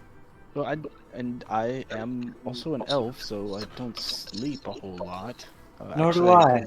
I don't really sleep ever, so Nor do I. So it's okay. But I mean, you are gonna have to take shifts when you are doing your alchemy stuff. So that is a point, even though you do not sleep. well, I mean, I'm not going to work all day. And if I'm busy with my alchemy stuff, I would prefer you all to not disturb me. Of At all. course. Would Of you like me to course. play you a lullaby? Because I can do that for you. I prefer. I mean, do you know any good hymns about our great Lord Carillion or our holy savior Pelor? No one cares about Pelor. What about the Misty Night Mother, Selune? How about the When he, angel of death? Have you ever heard of the when world he serpent? mentions- I was gonna say when he mentions the Holy Lord, you hear just Anon scoff in disrespectful humor. Which one, Pelor? Yeah. Oh, Let me tell you this, the only god that you're going to have to worry about is the serpent of the world in the sea. This is the only god that you need to be praying to when you're on these Yes, open yes. waters. Yes, everybody thinks their god is the best. Let's not bicker and get back to our daily business. You are the one, says the one that is praying to the most newest god of them all. What is a god to a non-believer? I agree. I mean, I don't think I understand. How can you non-believe? Because the gods are real. God is a self-given term. It's because you're strong. Okay. So you believe in their strength, but you believe in them as a person, but you not to believe in them as their rank. Understood. I can say that, I'm the king of this boat. I force enough people to believe it. Maybe it'll become true. Maybe it won't. Well, that's Well, I mean, I do believe they get their name from the powers that they possess. But you think that. Anyways, back to our things. Anybody else have any questions about the ship, or are we done here? No? Okay. So Sounds what good. you- So this is the... Oh, so sorry, what you're Neston, what was that? saying is that you believe the gods are just amorphous forms? They're just kind of there?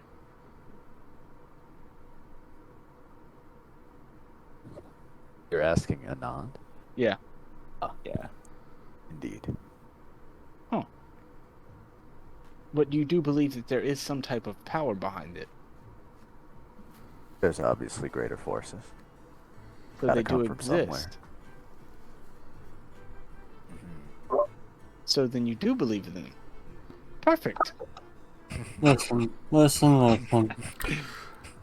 doesn't Nothing like a matter. conversation about politics or religion to really kick off a Oh party, my guys. This is political Yeah. religion. Oh my god. Okay. Listen. Enough religious or political talk on my ship. Thank you. Okay. We can argue all day and all night for the next 300 years You're oppressing me right now. on whether your god is better than my god or my god's no different than yours or whatever. Neston, It My doesn't god's matter. dad can beat your god's dad. Listen, Neston it raises doesn't his matter. hand. My dad, can you beat your god? Fuck the hell up. That was a joke. I didn't actually say that. What is this shift thing? By that the y'all were way, have talking about you before? left port yet or no? Yes, we're left Cast port. We're off. gone. Okay. All right. Jason has made sure we are secured and gone. He is steering the ship. Jason. Yes. Yes. You called Yes. me Bill earlier, but yes, my name is Jason. You We called didn't him know Bill? the Why did you call him Bill? Okay, out of character, Brandon. We didn't know what the name was, so Gavin gave me the name. Gave him the name Bill. Okay. His name is Jason. I didn't know that. Well, it's Bill on the tapes now, son. Yeah. Yeah, buddy. Okay. Bill. That's my nickname for him. His middle name's Jason. Anyway. It just sounds like that dick boss. I can't get anybody's name right. Hey, Alan. Well, it's James. My Yeah. boss name is actually Jason. Anyhow, we're okay. My boss's name is Sean. anyways. It's also true. I don't have a boss. Anyways, back to the game. So we have about a week at sea. So, not much happens here, but I may need some assistance with making sure that everything on the ship stays secure and in contact, and that Bon here doesn't blow himself up. By the way, I like to imagine that by this point, Flora's already found the stash of ganja that you guys have on the ship, and a skunky Yep. scent starting to waft in. Yep. Oh. Interesting. Put on my plague doctor Oh. mask. I look over at Raven. I'm like, there she goes again. Hey, I'm about to join her. It's okay. Yeah, Yeah. you notice he's using the golden hookah that you inherited. Oh, that one, the Nod one that we smells got this. at Wait, same one. Yes, the one that Aaron has. It is a golden hookah. That's awesome. That is banger. Encrusted with rubies. That's so cool. I love I it. use All right. prestidigitation, change the smell, and make it smell like fresh bread. You can. I would like to do that. It smells quite nice, suddenly, Neston, like fresh baked goods. So, and at that moment, Raven is going to pull out her pack of smokes, put it in her, Holder. put it in her holder, and light it up. It says red apple with a picture of an apple on this pack of cigarettes. Menthol, red apple menthol. It You're is. right. It is red Wow. sour. It is sour apple menthol is the actual flavor profile. So, are we on a boat with a bunch of stoners and explosives? Yes. Yes, you are. It would seem that way. Yeah, Anyways, I guess really through the rest of Sorry. this trip, Neston is just going to be working on that ointment. Okay. You're able to make your dose, no problem. So you have that second dose that you went ahead and added. Okay, dope. And I will say, as nightfall approaches Lucas, you see what looks to be some bioluminescent red jellyfish on the outside of the ship with several long nets that can be dipped into the water. Yeah, no, I'll grab some of that. So you scoop up one of these jellyfish, and it produces its own light. It is scarlet, crimson red, almost maroon in color, but definitely red. Highly venomous jellyfish. Sure, if that's the case. And is this the same night? Is this a different night? This is as the sun has already set. It is dusk, and the city of Sea Shroud has disappeared under the horizon. I'll point my I go over- finger down Sorry, towards wherever Bond's room is, I guess, and I'll cast message. And I'll say, you might want to come find me up at, at my quarters. I got something to show you. All right. I'll be there momentarily. As I'm working on the scope. Okay. And then I stop working on the scope and obviously go over there. Yeah, I'm in.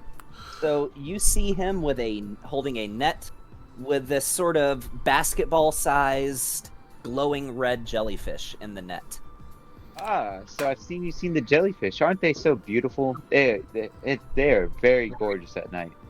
Sure. Hey, Gavin, can you release Flora so that way I can pull it up? I'm in Fantasy Grounds now. Sure. Yeah. Yeah, but it's also got its uses, too. Why don't you come in here and give me a hand? All right, come in. I will help any way I possibly can. Well, to be honest, and you'll see me as I take off my satchel off my shoulder and lay it up gingerly against the wall there, and I have, I assume like a little table or something in my room. You do. Yeah. And you would know you definitely want to handle this jellyfish with gloves. So, I'll reach into my bag and take out all my usual gear for doing something like this. So, honestly, I also wanted to pull you in here because I was curious about what's your deal with the what is it? I heard you're a corporal and the captain that's not a captain. I am first mate on this ship, and I am a corporal in the Dark Suns. Okay, and your other friend Raven is a captain of the ship, but not a Of the ship. captain. Not a captain in army rank of the Dark Suns. No, I'm a sergeant. You're not there. you're not in the room. Yeah, you're This not is there. literally me and Bon. Oh, I thought Yep. they were on. I thought they were on the side of the ship getting. Nah, this is in my quarters. They already Okay, I caught thought- the Took it back jellyfish. to his guard. Okay. Yep. Okay. What about the fox girl? She does not have any affiliation to either one of those. She is just a resident on the ship. Oh, so But she. as far as I know, So what? I'm a little bit more she's been confused as we traveling go. us for a little while. Sure, but what? She's been traveling us for a while. Do you guys just charter? Do you work for the Dark Suns? That's why I'm just curious of why she was here. If you say she lives on the ship. Well, she originally joined us a little while back, and just kind of same goals, kind of like how we joined, and then she just kind of got stuck with us, So, She kind of just chose to stay with us. side note, while you're talking, I'm gonna let you keep going here. I reached into my bag, and you see this it almost looks like one of those square erasers, like it's that small. As I kind of fish through and I pull that out, and I set it on the table, and then I just take both my hands and I kind of put them over there for a moment and kind of concentrate and mutter some words under my breath, and then all of a sudden you see it just start to grow until it doubles in size, and then doubles in I size, also- and then doubles in size, and it keeps going and growing while you're talking. Okay. That's what she said. No, I do put on gloves because I saw him put on gloves, so I also put on gloves. But as you were saying, So yeah, she kind of joined us, and then kind of just hasn't left. Kind of just likes to stick around with us. I guess she feels safe with Raven I mean, are they? and me. I They're just good friends, as far as I know.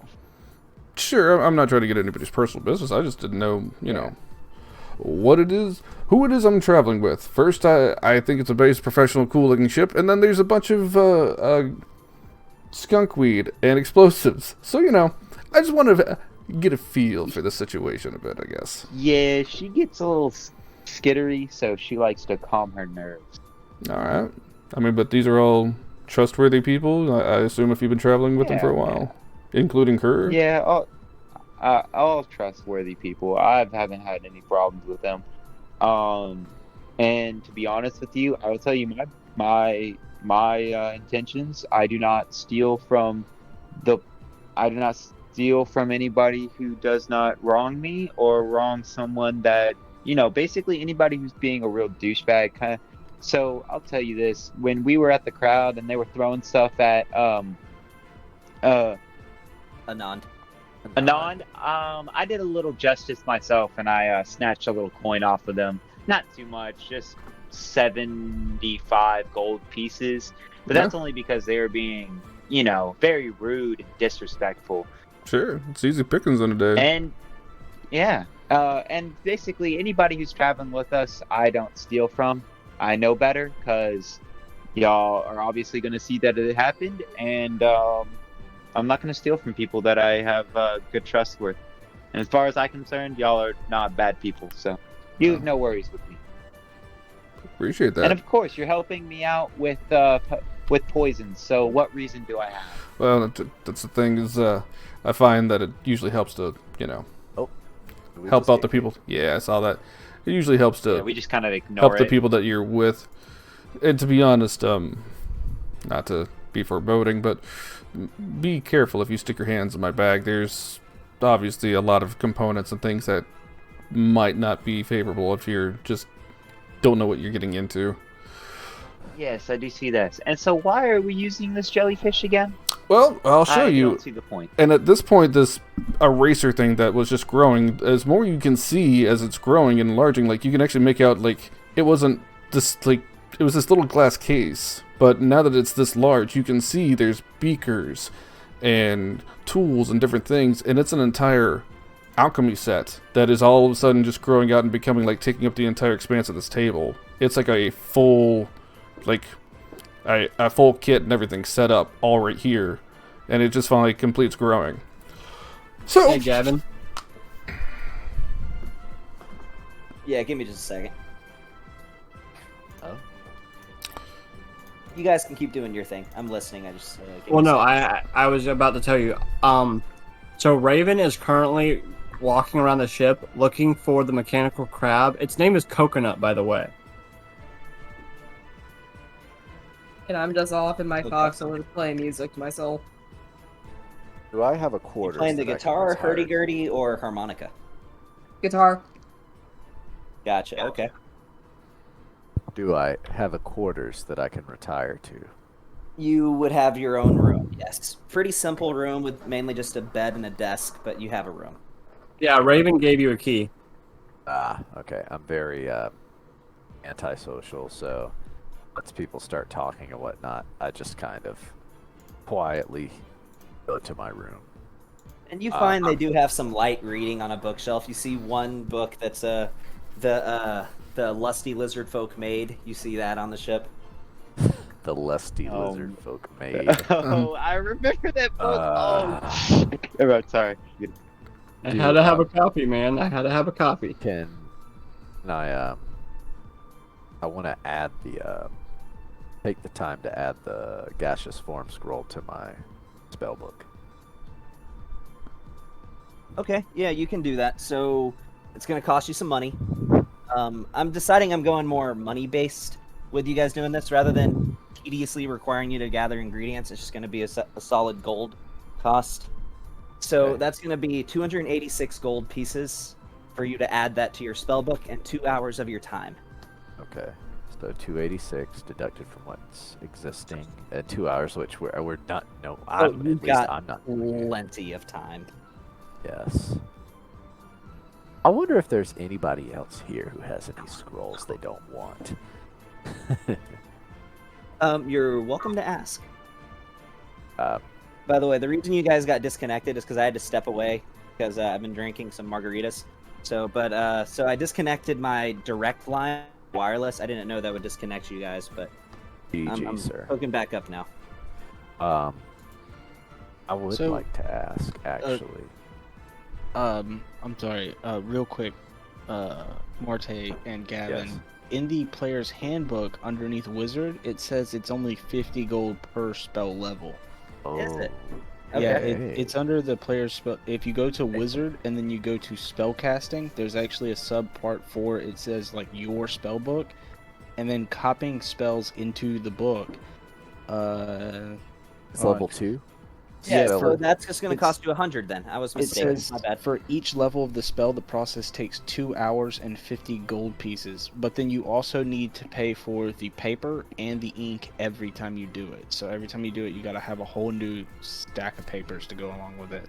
So we'll just say deduct 120, just accounting for the cost of those extra things. So you took away 286, so give yourself 166 back. Yeah, and you can't use just any paper. It has to be rare paper and rare ink, and I think rare ink actually costs like a good chunk of gold.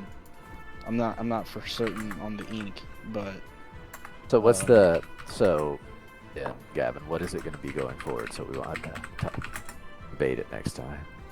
I'm looking. Okay. I'm lagging because I just hardwired back again, so it's it has to adjust. But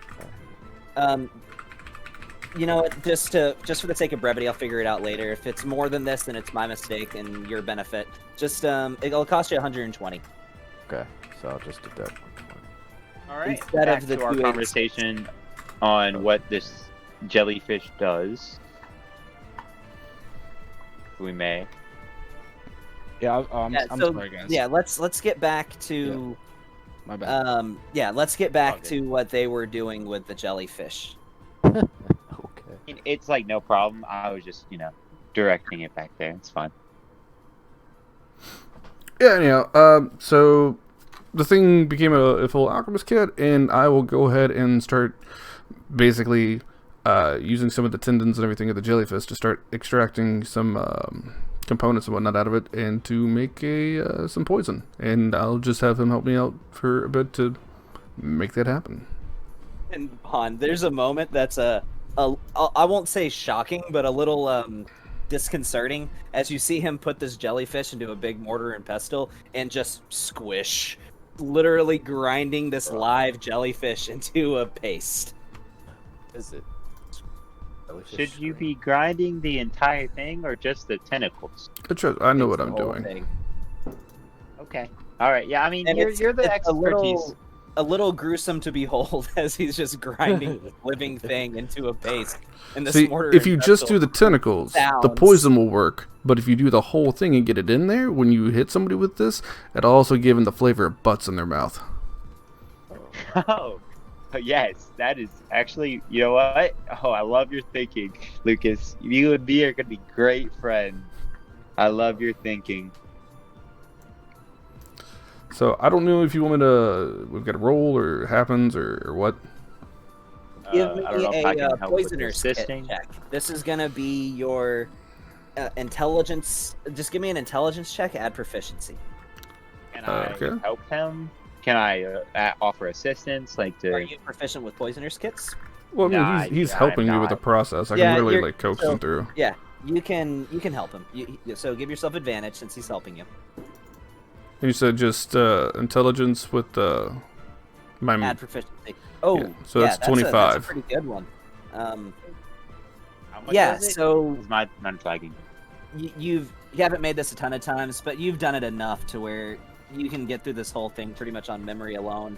The whole you grind this down to a paste, you mix in the nightshade, you pour the purified water, you put it through the strainer, take the juice that comes out of the other side, boil that for a little bit, and until it's condensed and thick enough to where it only fits in one vial, which takes a little bit.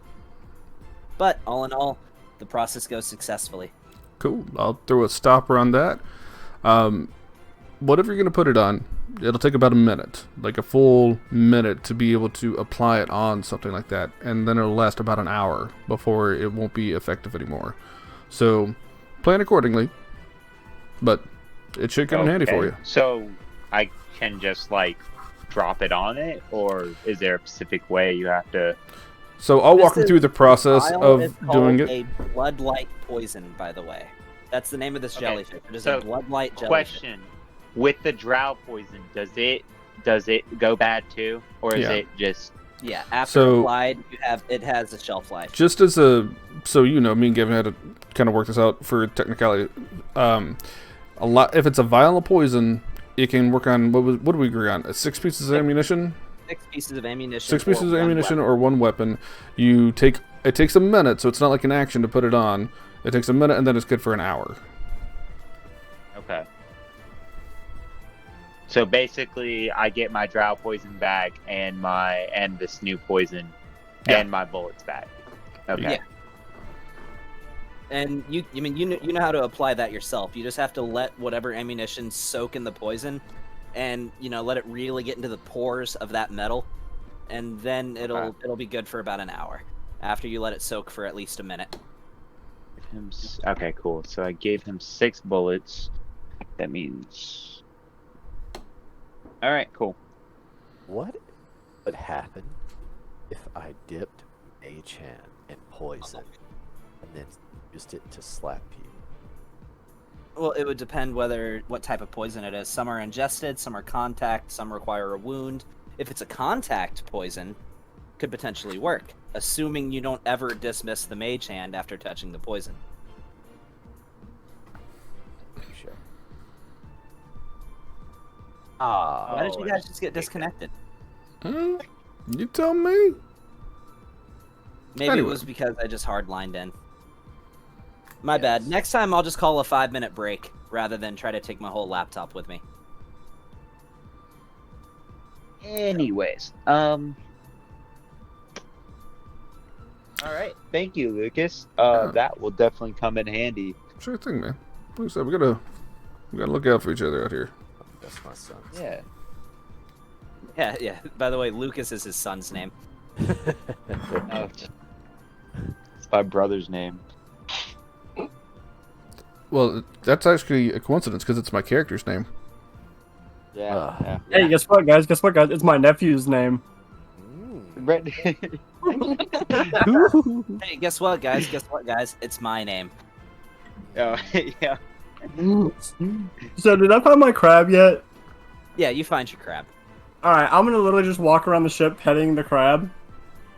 It's made out of metal. I know. Wow. You're David. You want to come to me? By the way, it restored connection to cloud service. I won't do that. That was my fault. I didn't realize disconnecting hardline would disconnect you guys. So Raven's pretty much just gonna snatch up the little fox, and they're going into the captain's quarter, and they have an entire bag of the good stuff with them. Oh, you're taking Flora with you? Yep, they're gonna go get high. With the hookah? I like. Okay, Yep. So I'm leaving the court. Like I'm leaving Lucas's quarters. Do I see them do this? You do. You join them? No, I don't join them. I just kind of like rub my head, like do a face palm, and be like, I thought we were supposed to take turns on watching the damn ship, and then you don't even give a rotation. I like, and then I go up in the crow's nest, and I take watch because And there's a obviously spyglass up there that's affixed to the crow's Yeah. nest. So I take watch because obviously, yeah. So that's what I'm doing. So, something I actually haven't made as clear to you guys as I probably should have is, how our planet is like Earth is like 60-something% water, right? Alpha Resk is like 90% water. There's literally an entire side of the planet that has minimal landmass. That's why to go from the far western continent into the far eastern continent, it's still faster to just fly across Alarath rather than go around the other side. Because, if you were going to go from, like, Japan to California, you get what I'm saying. Right. So, there's a lot of unexplored ocean to Alpha Resk, is what I'm saying. So, it is not uncommon while you're sailing the seas to see things that you can't exactly explain. And at one point in time, Fawn, you do see what appears to be, like, a bioluminescent whale of massive quality off in the distance. Luckily, it doesn't seem to really care about you guys. It definitely takes notice, but it sort of dives deeper and goes back in the opposite direction. But I'm just describing this scene to you. So when the few hours pass, I'm actually gonna go up to the crow's nest to go talk to Bon. Okay. Hey, Bon. What's up, slacker? Or should I say captain? Wow. Listen, you know I don't mind you. We're family. You know this, right? Yeah, but I like the ring of captain. It's nice. I like saying it. Good. Well, I will say that you are family, and I will treat you as such. You know you've always been paid well, better than most how we used to get paid. But I will say this. I need you to do something and work on something for me. What would that be? As you've been tinkering more and engineering more, I need these sails. We have them, we really don't use them much. You notice that most of the flying ships have this big ring around them, or they're floating in the air, or whatever.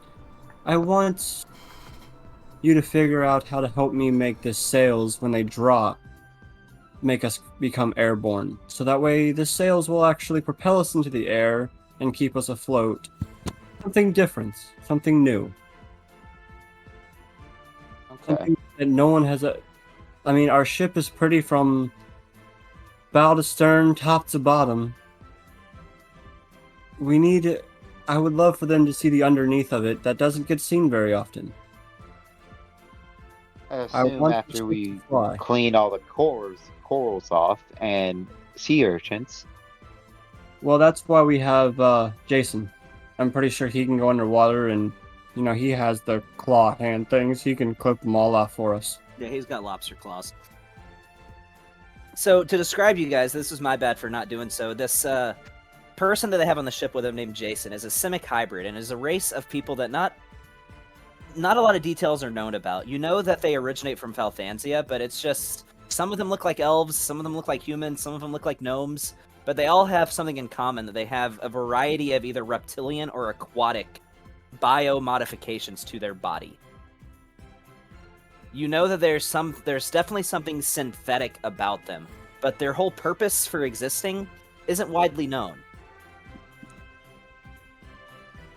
And I will say this, Bon, something I haven't told you. But you do know that we're used to having Jason come with us. He can't go with us to, at least on the land of Well Colossus. Understood. He can't I feel like with the group we have now, we should be able to hold our own. Honestly, I don't even think we needed them when me and you were going out. And Fea. Flora, yes. Well, Flora, no, there's Flora. a secret I must tell you. Okay. He's a runaway. From Falthansia? He ran from where they created him. That is why he is on our ship, because we move so often and we go so many places that they can't really track him down. That's why I had to bring him upon the ship. I mean, that's kind of why we stay here, because, sometimes if we want to do some deeds that aren't so just, we can move around, and so that's understandable. We can disappear very well. Of course. And if we fly, it'd be much better. So I understand the necessary need of that.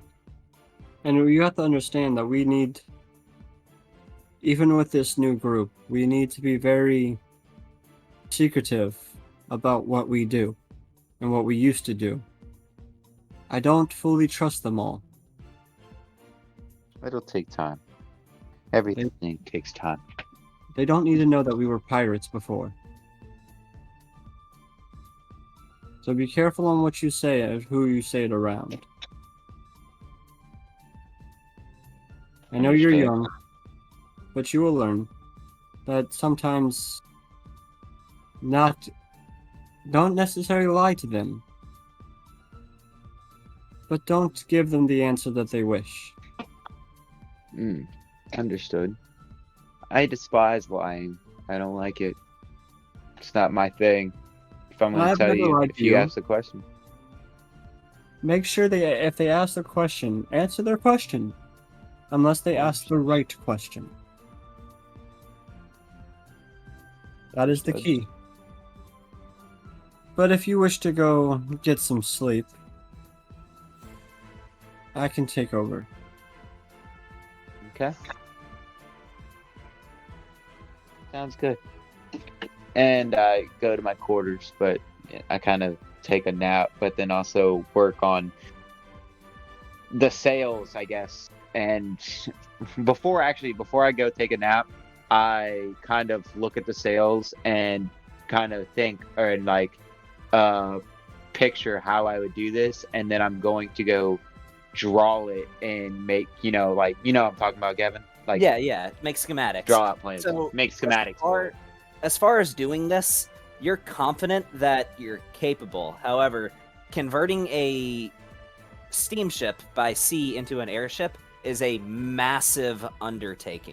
This is going to take some time. Most likely months at least. I want it to be able to do all three: steam, wind, and flight. Go, Gadget! Understood. You can already do 2 out of 3 of those things. So Right, so we just need to add the third.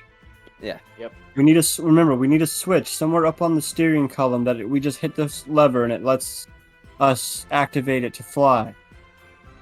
Raven, we've been traveling for a while. You know I'm fully capable, and I know what it takes to make this. Yes, go. I know you can do this. I just wanted to run it by you because I figured it'd be something that you would enjoy learning how to, and figuring out how to make it happen. Of course, and if we get a chance, I would like to study one of these flying ships for myself, which I've seen them before, but I've never really got a really, really good close to it. So if we ever get a chance, if we ever see one, I can always sneak on board and take a look. Yeah, over the last century, airships have become much more common. Anyways, I will be retiring now, and I will have three schematics for you to take a look at, and 3 designs, obviously different designs for you to take a look at. Of course. I don't know how long it'll take, but it'll take me a little bit. Take your time. There's no rush. It's good. We do have a week And then- on the bloody ship. Yep.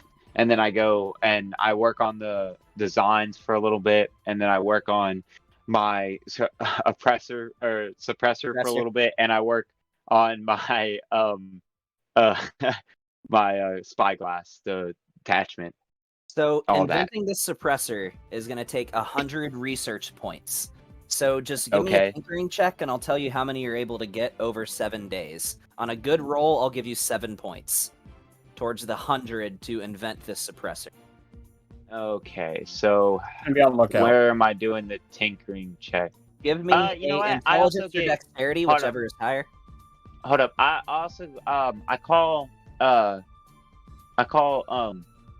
Lucas in to help me out with it. Like I go down and I knock I'm on gonna his door. say when it comes to sure, yeah. Do why it? Not? Why not? You Y- can. All right, let's yeah. see what he can. If he's creative enough, Yeah. I'll let him contribute. But we'll see what he's got. Okay, yeah. So I go down to Lucas and I'm like, hey, can you help me out with something? You think I can use your mind on some type of thing? Yeah, sure. I'll close the book that I was reading and put it in my bag. Yeah, what you got, man? All right. So I'm trying to make a suppressor for my so the name it's a gadget that I'm gonna put on my rifle that makes it to where my shots are basically little to no sound. Yeah, suppressor. I'm calling it a suppressor. Yeah. I'm calling it a suppressor. Oh, And I'm also You're inventing putting He's having to yes, invent. Yes. I'm inventing it. I'm inventing this. It's a new thing. Coincidental. Yes. Mm-hmm. Yeah. Uh-huh. Yep. So, and then I'm also making a spyglass for my thing to act as a scope. So I'm attaching it to my gun so that way I can see farther and shoot farther. You know, give you some range to my, Sure, yeah. Anyways, and then I'm also can imagine that. schematics to put on the ship as to make it aerial flight. A bunch of things, but mainly this suppressor. I need help with this suppressor. Mainly this. The other things I'll work on myself. I've got that. I just need help with this suppressor gadget. All right, so Lucas, how are you contributing in a meaningful way? Keeping in mind How- that your answer determines whether I even let your help benefit him or not. Usually if I have to attach a suppressor, I just press X. But with this, yeah. So you're gonna want to make a tube that goes onto the other tube, and then it makes it quiet. Or you could tape a Yeah, pillow so- to the front of it. Yes. So I was thinking of this paint can. This paint can. Do you think this might work? No, not paint can, but this oil can. This oil filter. Oil filter. That's an oil filter. I was thinking of this oil filter that I got out of spare parts. Well, when you say oil filter, what's the deal with the oil? No oil. Just the oil filter. Just the filter part. No oil. Just the filter. Yeah. Yes. Yep. Uh-huh. That is an course. oil filter. Yeah, so I was thinking about somehow attaching this on the side. I don't know what you think. Maybe do you have any like spells I can base it off of? You know, kind of like give me a basic idea. You know, a good idea. Do you have anything?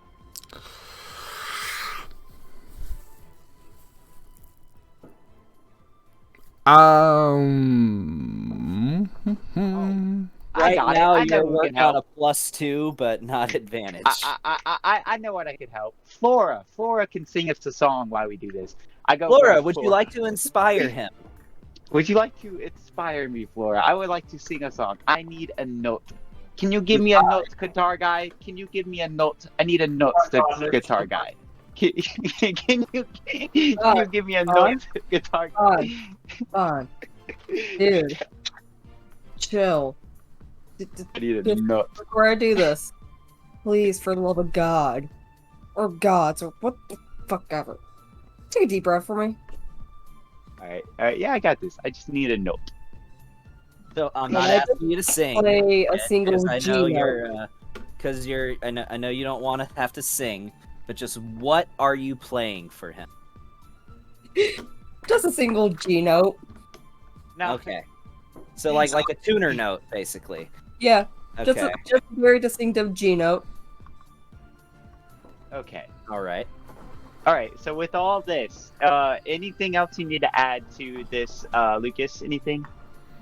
I will hold this oil can steady for you to do your thing. I'll cast Mage You know Hand and what? hold it with 3 hands to keep it steady. You No, put in I the mean- effort. I'll give you advantage on the roll. Let's on your go. contributing check. Give me Let's give me go. a dexterity skill check. Add proficiency. All right.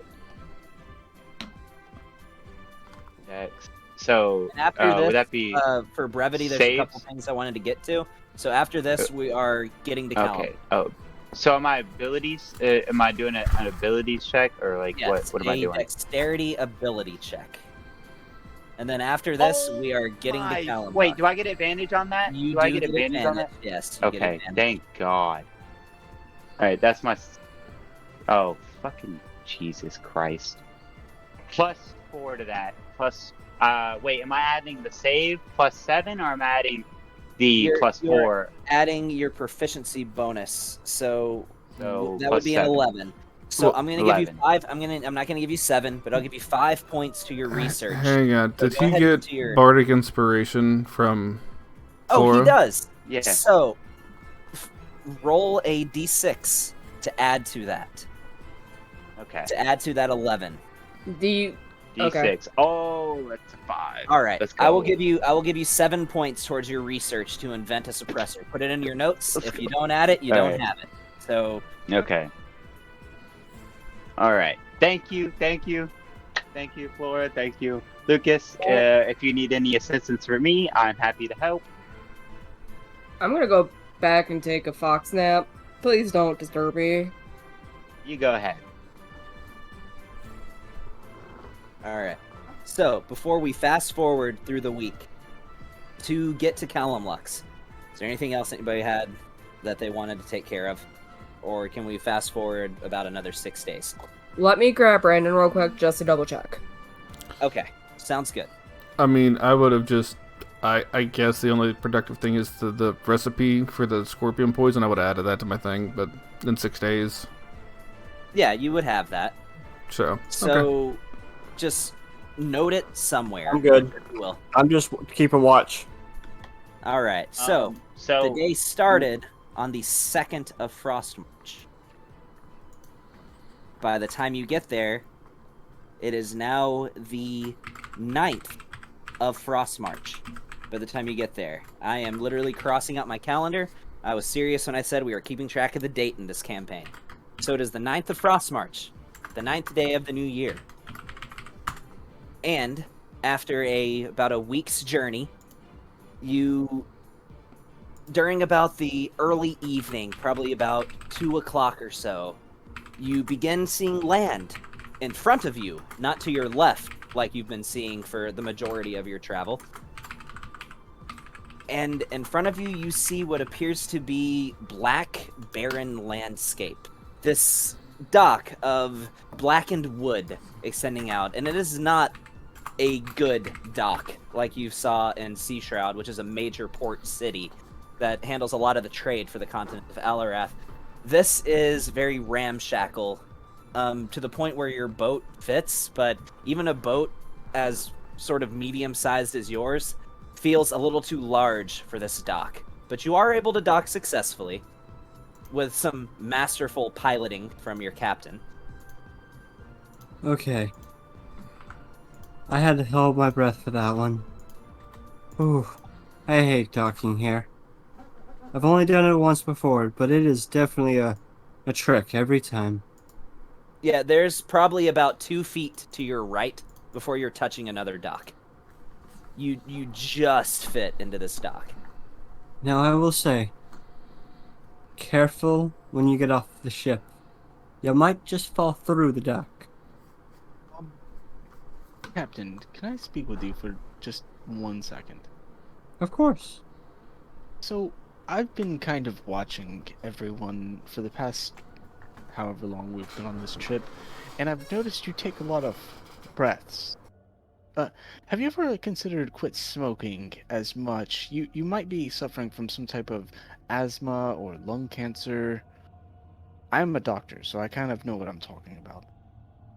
From asthma to lung cancer. I will, Yeah, see? Like that right there. take your, consideration. Observation. Actually, you know what? Let me go find something real quick. So I'm going to go into my chambers, and I'm going to go pull out the mechanical dragon vape. Wait, what now? I'm going to pull out the vape. That's right. You said you wanted to give that to your next character as Aaron. All right, I'll allow it. Have a vape. And I'm going to pull it out. Would this be better? Is I'm going to hit the button, and I'm going to hit it. He blows some wicked clouds, bruh. Some sick ass clouds, bruh. Yeah, it's hazy. But, I don't... You know what? And then I will pull out an inhaler from my bag of holding. I actually, helped make these over in King's Crest. Here, you can have this one. I do hope that it helps. As he hands you an albuterol inhaler.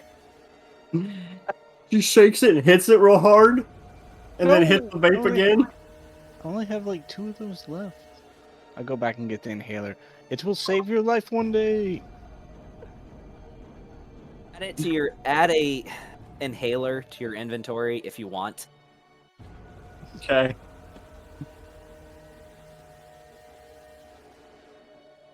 Alright, so Amon, do you have any leads? By the way, did we actually introduce our characters to Amon? Yeah, Oh, my bad. Everybody, give descriptions of your character if you haven't done so already.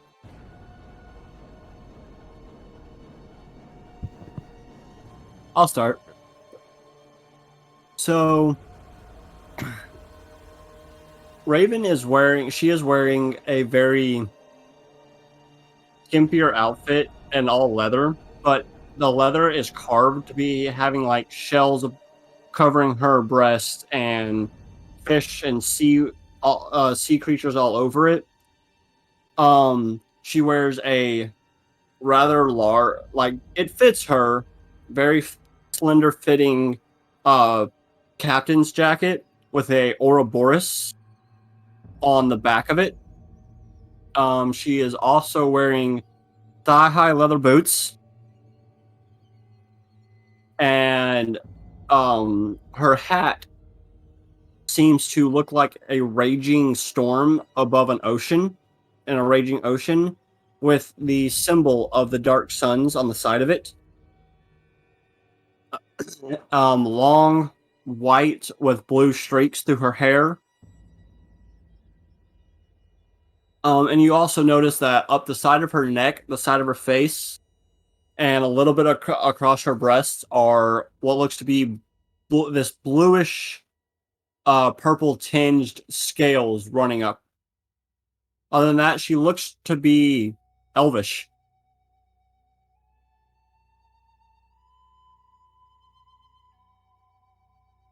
Okay. I'm pretty sure the only people who haven't done their introduction of characters is Flora and I'm sorry, did you say introduction? Introduction. Did you do your introduction? Introduction. Well, Flora is currently in the shower, so she will not be giving her introduction. So she just appears to be a red-haired shifter individual, and this is a shifter with a little less lycanthropic bloodline, so she looks more human than anything. But she does have visible fox ears on her head, long red hair, and a foxtail. She also appears to be carrying a number of musical instruments, including a guitar, a hurdy-gurdy, because I found out what that was recently when she made her character, and a harmonica.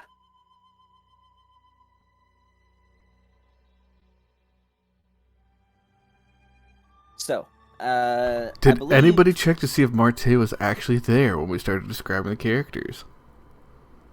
I think he is. No way. No, I've been typing stuff to him, so I'm sure he was I'm here. there. Okay. Yeah. I'm here. I was about to say, if he was, that was so funny. Roll for cringe. All right.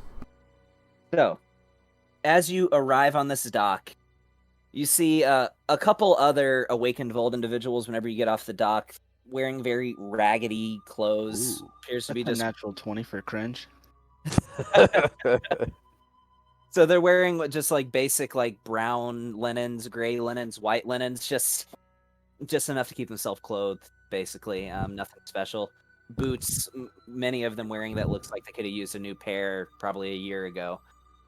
You make your way into the city, and it is a very dismal environment. Even the architecture itself doesn't help, as the buildings themselves appear to be just as blackened as the landscape. And you, Neston, being from Welkalos, realize that this is close enough to the Wailing Mire that this land is blighted. That is why even the dirt itself is an ashen black in color. Do I see anybody that I recognize from the last trip I've made here? Not really. Okay. And you haven't been here very often. Like I told you, that this continent is sort of... Yeah, I've been there maybe one or two times. I mean, yeah. Raven has a pretty good memory, so I didn't know if I saw anybody that I may have recognized since the last time I have docked here. Yeah, not really. Okay. So, as you make your way into this town, you see from again another one of these blighted trees. This tree that doesn't really have any any growth on it. All the leaves appear to be dead. The tree itself is more grayish in color, and you see hanging from this tree the body of this Awakened Vold individual, as well as this female Awakened Vold who is surrounded by probably about a dozen or so other Vold who are crying, have their hands over their mouths as they're just looking at this sight of this Awakened Vold who is naked, hanging from this tree. He's eviscerated with his guts hanging out of his body, and he appears to clearly his neck has been cut before he was hung from this tree. You imagine the hanging is not what killed him, as he has spine arm carved into his chest with a knife. I'm gonna throw a dagger and cut the rope. This body falls down, and this woman who was just knelt on the ground in front of this tree, she vomits at the sight, and she is just wailing in despair. So, Gavin, was the he was? Can I do a medicine check? I guess. You can. Or can I just assume that he was in fact tortured in some way? Then they just slit his throat to let him bleed out. Could I imagine that? Or That's what you would assume. You imagine he Okay. was killed by his throat being cut beforehand. You don't know whether the throat cutting or the evisceration happened first, but you imagine him being hung from this tree was just for display. okay. This That's- killer is clearly trying to make a point. I'm gonna go over to them. As this woman is just inconsolable, just sobbing on the ground. I'm gonna go over to her and put a hand on her shoulder. She looks up with gritted teeth. Let me help you bury the body. Are you here for justice? I am here to help your people. I have been sent to find this killer. Let me at least help you now and bury the body. You This- kill him! You kill that bastard! Do you understand me? As she says that, I step up and say, "Oh, don't worry. We will." As the man says, we will kill him. But as of now, I'm going, even though the guts are hanging out, Raven doesn't care. She's going to pick up the body. Where would you like him buried? I guess, we have a cemetery that we've constructed. Bury him with the rest, I guess. Then come with me so we can bury him. She gets up, and as she passes by another individual, with this individual you recognize as being human, he puts a hand on her shoulder and he says, "I'm so sorry, Mira." She just looks at him and just says, "Fuck you!" and keeps walking. So your name is Mira. Yes, Who is that man? his name was Karth. He was my husband. And who is the man that you told to go fuck off? That is the guild master of the local Heroes Guild Hall. His name is Renaud.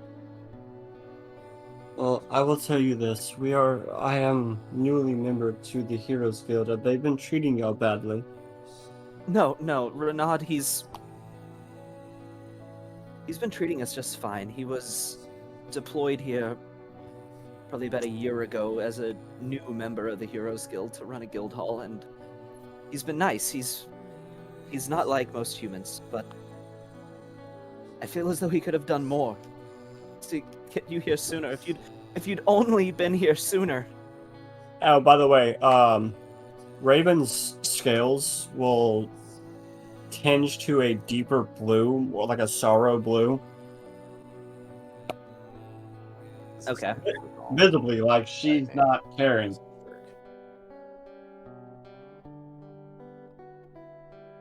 Well, at least I know who I need to go speak with after I help you.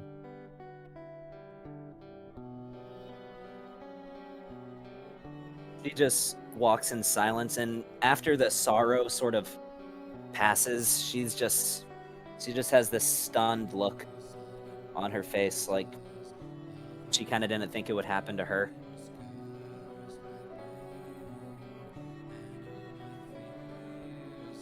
And she just doesn't speak for the rest of the time as you find this makeshift graveyard near the back of the city where they've been burying the victims. Loss? We just got Calumlux. But I just cut down somebody that was hung there and gutted. Gotcha. Anon, I know these are your people, but,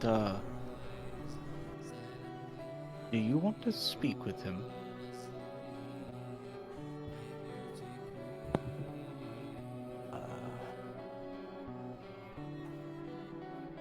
Afraid not to be too cordial. Would you have any questions for him? Or do you simply wish to lay him to rest?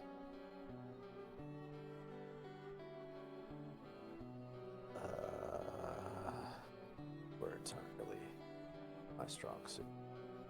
I will pay my respects with action. So, Would it be... I'm not a detective, but I am... Not only am I a doctor, I am a priest.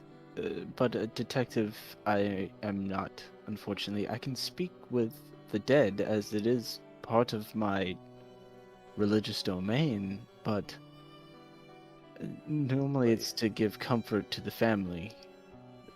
If this ability can help us in some way, I would not mind. I just don't know what to ask, like, leading-wise.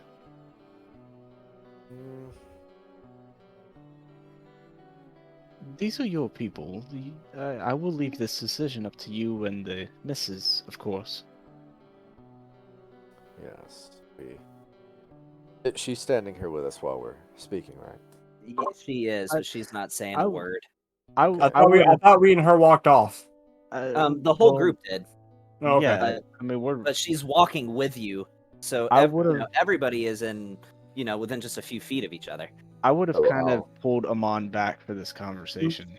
So, Okay. so Anon says, let us, you could always ask, we could speak to him, but let's see, What do you want? let's ask the missus first for permission.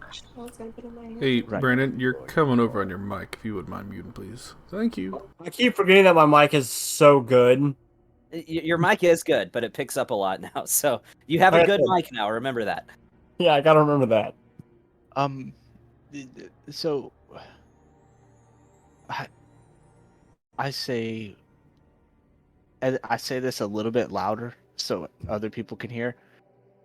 I say we let Lucas ask for permission, of course.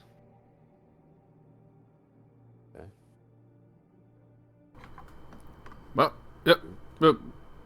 Sure. What am I asking? You're going to go ask the missus if we can speak to her dead husband. We can do that? I mean, Some of us might be able to. you can't do that? I thought you were religious too. No. I don't think I've ever mentioned that, but I mean, I can do it. I don't do it very often. I haven't done a funeral or ceremonial rites in several years, but I do hold some form of control over certain domains. sure. So what do you need me to do? Ask the missus for permission to speak with her dead husband, please. Me and Anand will graciously sit back and observe. We're not good people persons. Correct.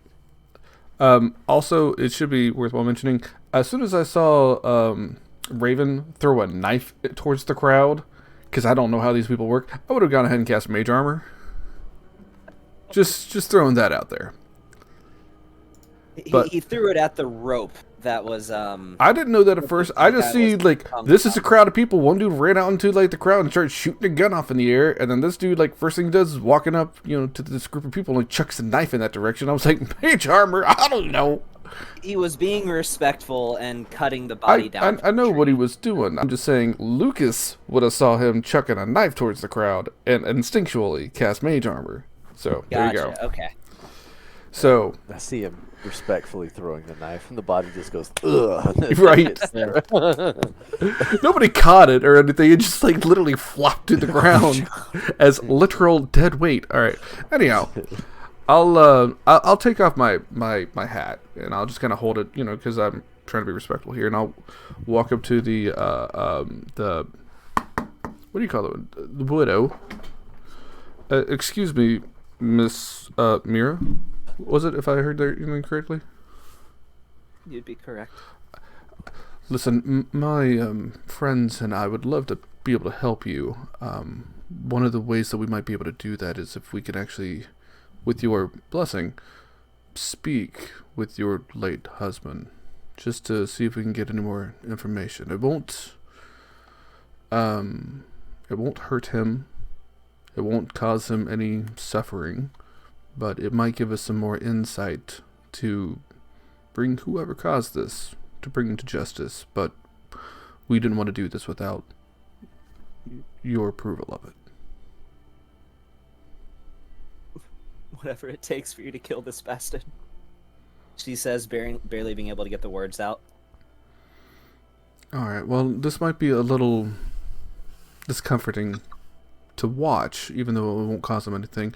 And I'll just kind of look at somebody in this group to, step to the, walk with her to the side. In fact, Raven's with her. Raven, would you mind just stepping her off to the side for a moment while we handle this?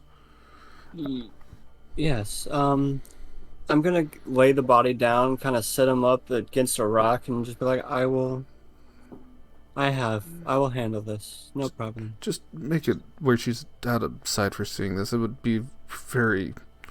I wouldn't want to see anybody that, I knew all of a sudden just coming back to answer questions. Of course. Not a problem. As I'm just gonna kind of put my hand on her back and kind of lead her off.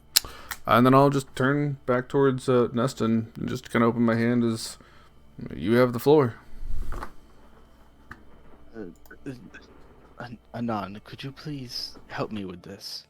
I do need to perform a small ritual to be able to properly do this. Of course. So I will go and set up some incense around the body, and then I will pull out my censer, and I will light the censer and hand it to Anon, and I'll just say, just gently swing this over the body. And as I make a quick prayer to Salune, and then right when I get done with the prayer, I'll grab the censer and inhale a bunch of the smoke coming off the censer, and I'll lean over to the dead body's face and hold open his mouth, and I'll just blow the smoke into his mouth, casting Speak with Dead. But I thought you were against smoking. Shh. That's so dumb.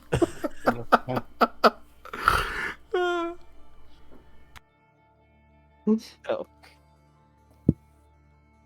when you do this, you see a faint yellow light enter with the eyelids still closed, but bright enough that it's visible behind closed eyelids. You just hear this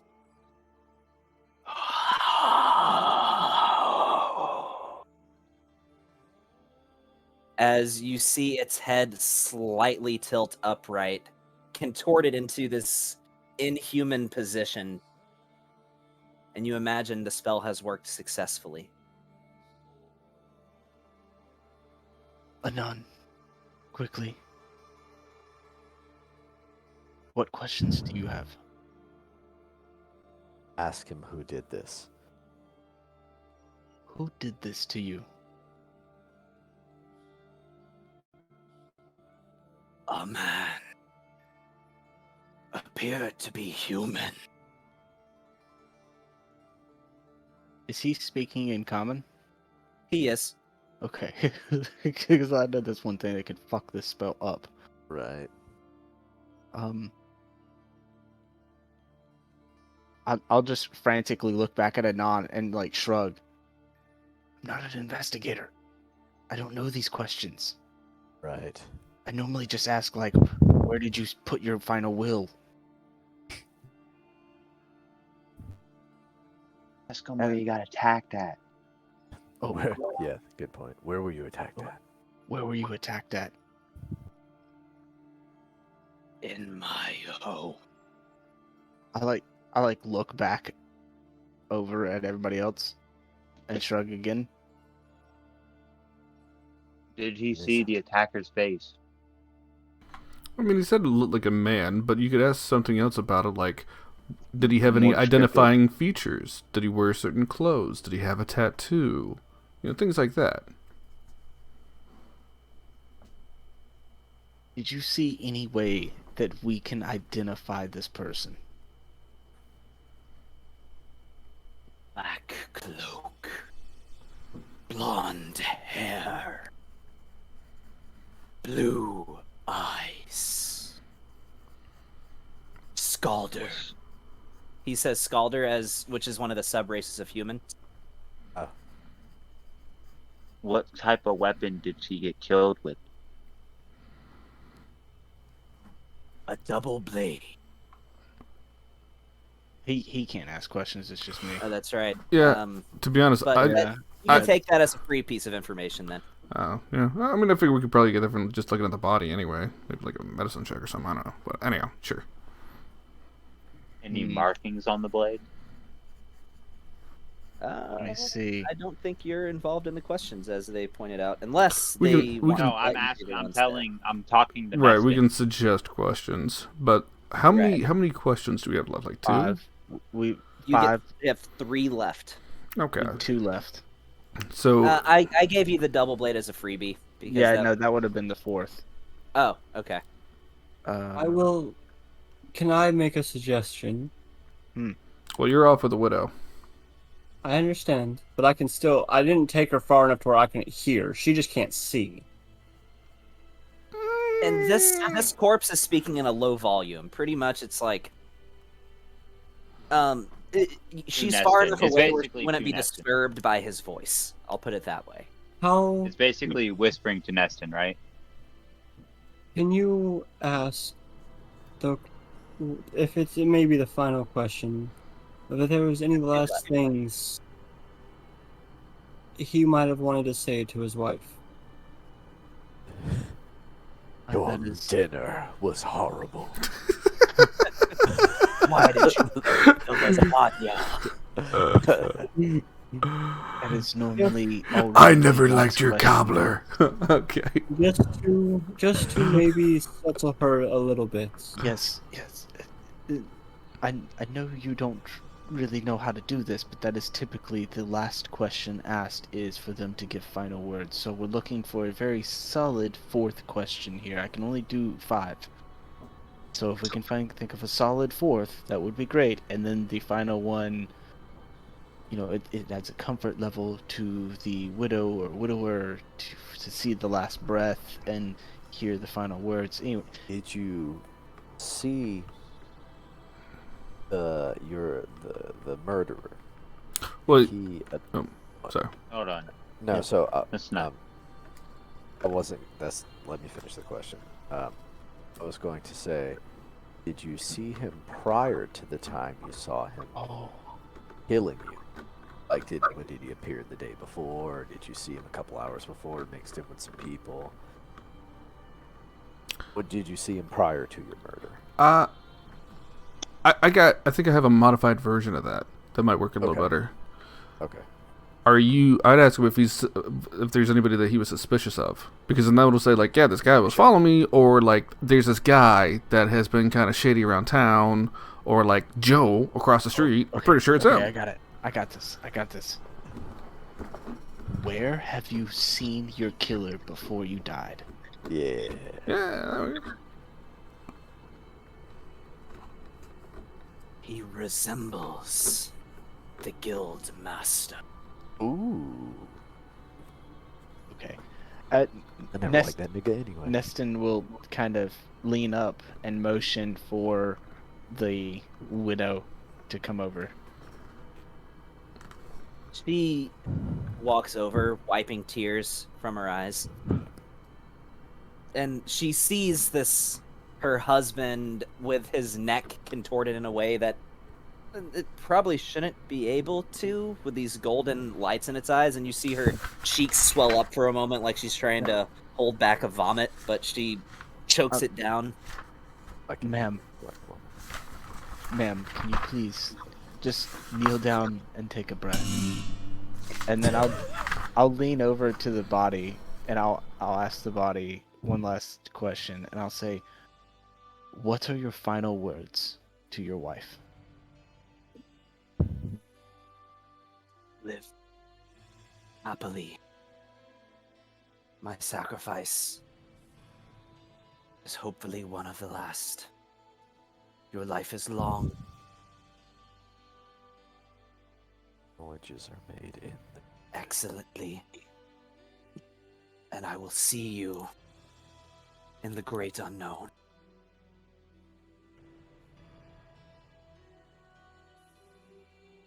And she begins just... At this point, you can barely even call it crying. It's just sorrowful wails. It's ugly crying. Yeah. Yeah. The snot and everything.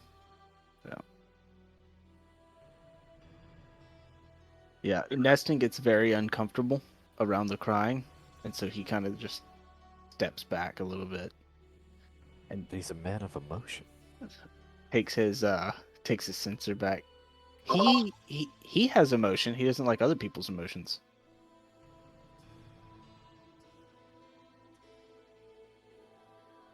Touche. And with that, the body just... as the light fades from its eyes and the neck just falls forward. Bravo. Just dump out the incense and the censer on the ground and kind of step on the embers. Well,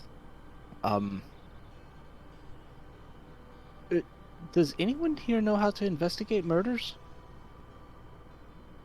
I can do an investigation check. Yeah, I can. I mean, Yeah, that's I can investigate. I'll do I can investigation. investigate. I press X to doubt investigation. a lot of times. That's what I do. Yeah. I'm gonna have you guys roll sharp. Oh, No, I'm just kidding. Roll on the Investigate a mystery? No, Okay. I'm gonna need have, you guys to act under pressure. I'm proficient with investigation. See, I have advantage in investigation, but I also have a -1. So I have a +7.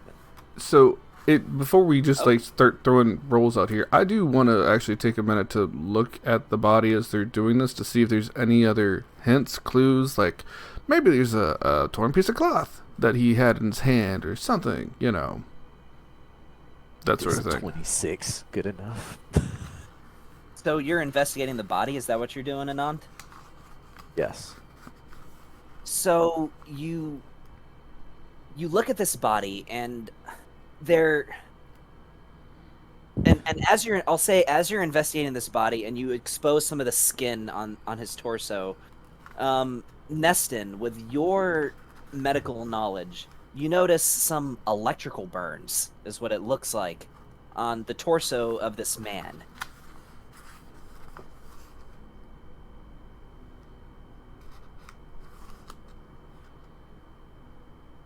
okay.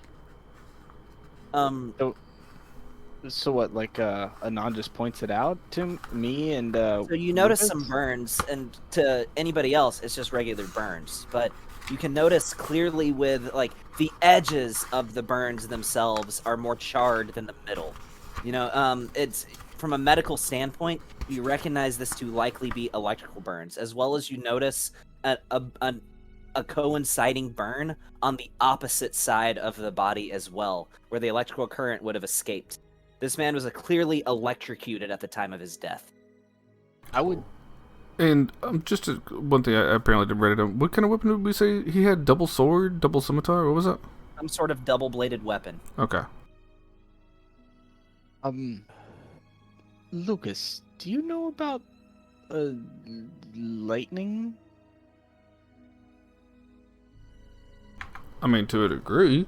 I'm not an expert with it. I know about lightning. Your ship is steam powered, right? Like, do you know about electrical stuff, or? He knows about steam. Yeah. I know. No. See, I am not the engineer. My gunsmith here is the engineer, but I know a thing or two about lightning and storms, and how lightning works. Well, he has electrical burns. That's about all I know. And you said a double-bladed weapon. I did not. He did. Well, I am very familiar with double-bladed weapons and double-ended weapons. Okay. So if he's using a double-bladed weapon that has to do with electricity, we're definitely looking at something that's not going to be very easy to deal with. Well, Neston just nods. do we know what kind of weapon this guild master uses? And if not, well, we were probably heading there anyway. So it might be good to go and get a feel for this guy. Granted, there may be a chance, just throwing it out there if it was me, that if I wanted to go on a killing spree and blame somebody for it, I'd probably make myself look like the guild master, because he's the guy that's in charge of hunting down the killer. But that might be overcomplicating it. So, Or because he was sent here. She told me that he was sent here and he's a new recruit into the Heroes Guild, and he was sent here to establish a baseline here. Nan says, there's something I would like to try. So, in tandem with my investigation, it was you're saying it looks like electrical burns is a double-sided sword. So, obviously, magic involved with this weapon, yes? You would gather. I would Okay. assume so. So, can I use detect magic? I was actually about to think of the same combination thing. with my Arcana check to kind of hone in on what it was? I'll say sure. So you're using detect magic on the body? Is that what you're doing? Around the wound. Well, Around Would the it be wound. residual? if you use detect magic, it's focused on you. You just pick up on any magical things within like 30 feet of you. Yes. But what you're specifically inquiring to with your detect magic is this body. Yes. But yes, it would pick up a the general, area. would highlight anything magical with a visible aura to your eyes. Not everybody else's, but to your eyes, you would see any trace of magic as sort of a red glowing aura, is what the way that works. Yes. That's what I was saying, in tandem with an Arcana check. Like I'm just doing a deep dive into, all right, what type of magic was this, if it was magical, to pick out specifics. Okay. It might help me identify the weapon better. So yeah, so go ahead and mark off a spell slot for I think it's a first level. So Yeah. you just at the top of your actions where you see first, second, third, just click one of the bubbles over first. Got it. Yeah, and give me an Arcana check. All right. Please, lucky roll. That was almost a 25. 5. That was almost a 5. So, you imagine this was definitely some sort of magically enchanted weapon. That much is clear to you. With the fact that there's this electrical burn that goes through the body and sort of in close proximity to actual physical wounds, you imagine this man was struck with some kind of weapon that electrocuted him at the time of his death. So that much is clear to you. Are there any other information you're trying to gather from this? I tell them as I'm checking this out. I tell them around me and see what is there something else specific that you all would suggest I'm looking for while I'm doing this.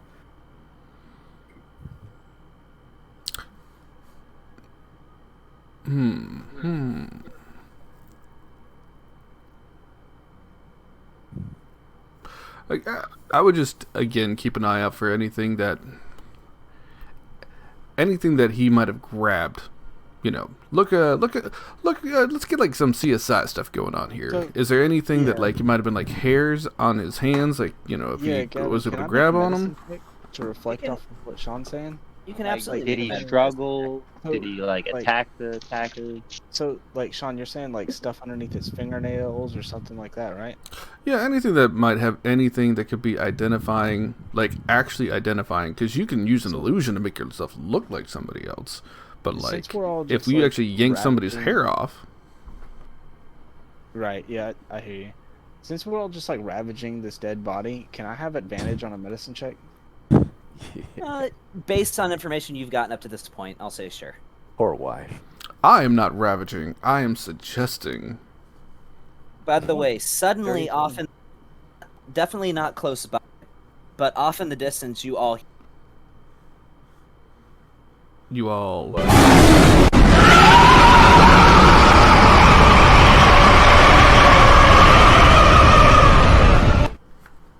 Fuck this shit, I'm out. We gotta have a talk. Fuck Yeah, this shit, I'm out. That was really horrible. We gotta have a talk about that, man. If you're was going loud. if you're going to That play was something so like loud. that, you have to let us know, like Oh god. hearing warning, because we I'm all s- have on headphones. I was wearing. I wasn't expecting that loud, but you hear it. It definitely wasn't that loud to you guys, but you just hear that suddenly off, probably at least a mile off in the distance. I don't even know what the fuck I heard. so Like I was glad. so just like reacting to the Yeah. loudness. I don't even know what Everybody it sounded go- like. Go into rhythm. Turn the volume down to No, about. no, you do not play it 25%. again. You can just describe it. I would like to play it again. Turn the volume down to Negative. 25%. Negative. Hold on. It is a loud cacophony of screams with Turn it down. I'm playing it again. Auto-tuned in the background. All right.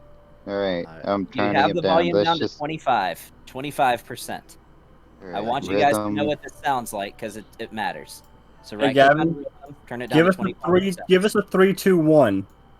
Okay. Yep. 3, 2, 1. All right. Welcome to the cum zone.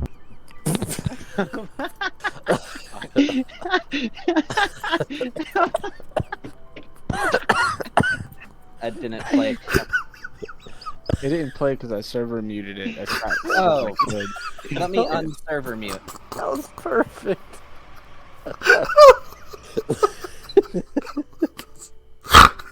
All right. On 3.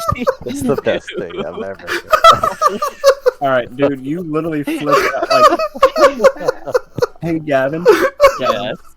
Gavin, we don't need to do that again because Kit, you almost sent Kit into a panic attack. Okay. That was perfect. But that's what you hear way off in the distance suddenly. We Does it heard just look welcome like to wind? the cum zone. No, you don't. Here, Kit, turn your volume down, Kit, or take your headset off for like the next 10 seconds. Oh my god. All right, on 3, 2, 1.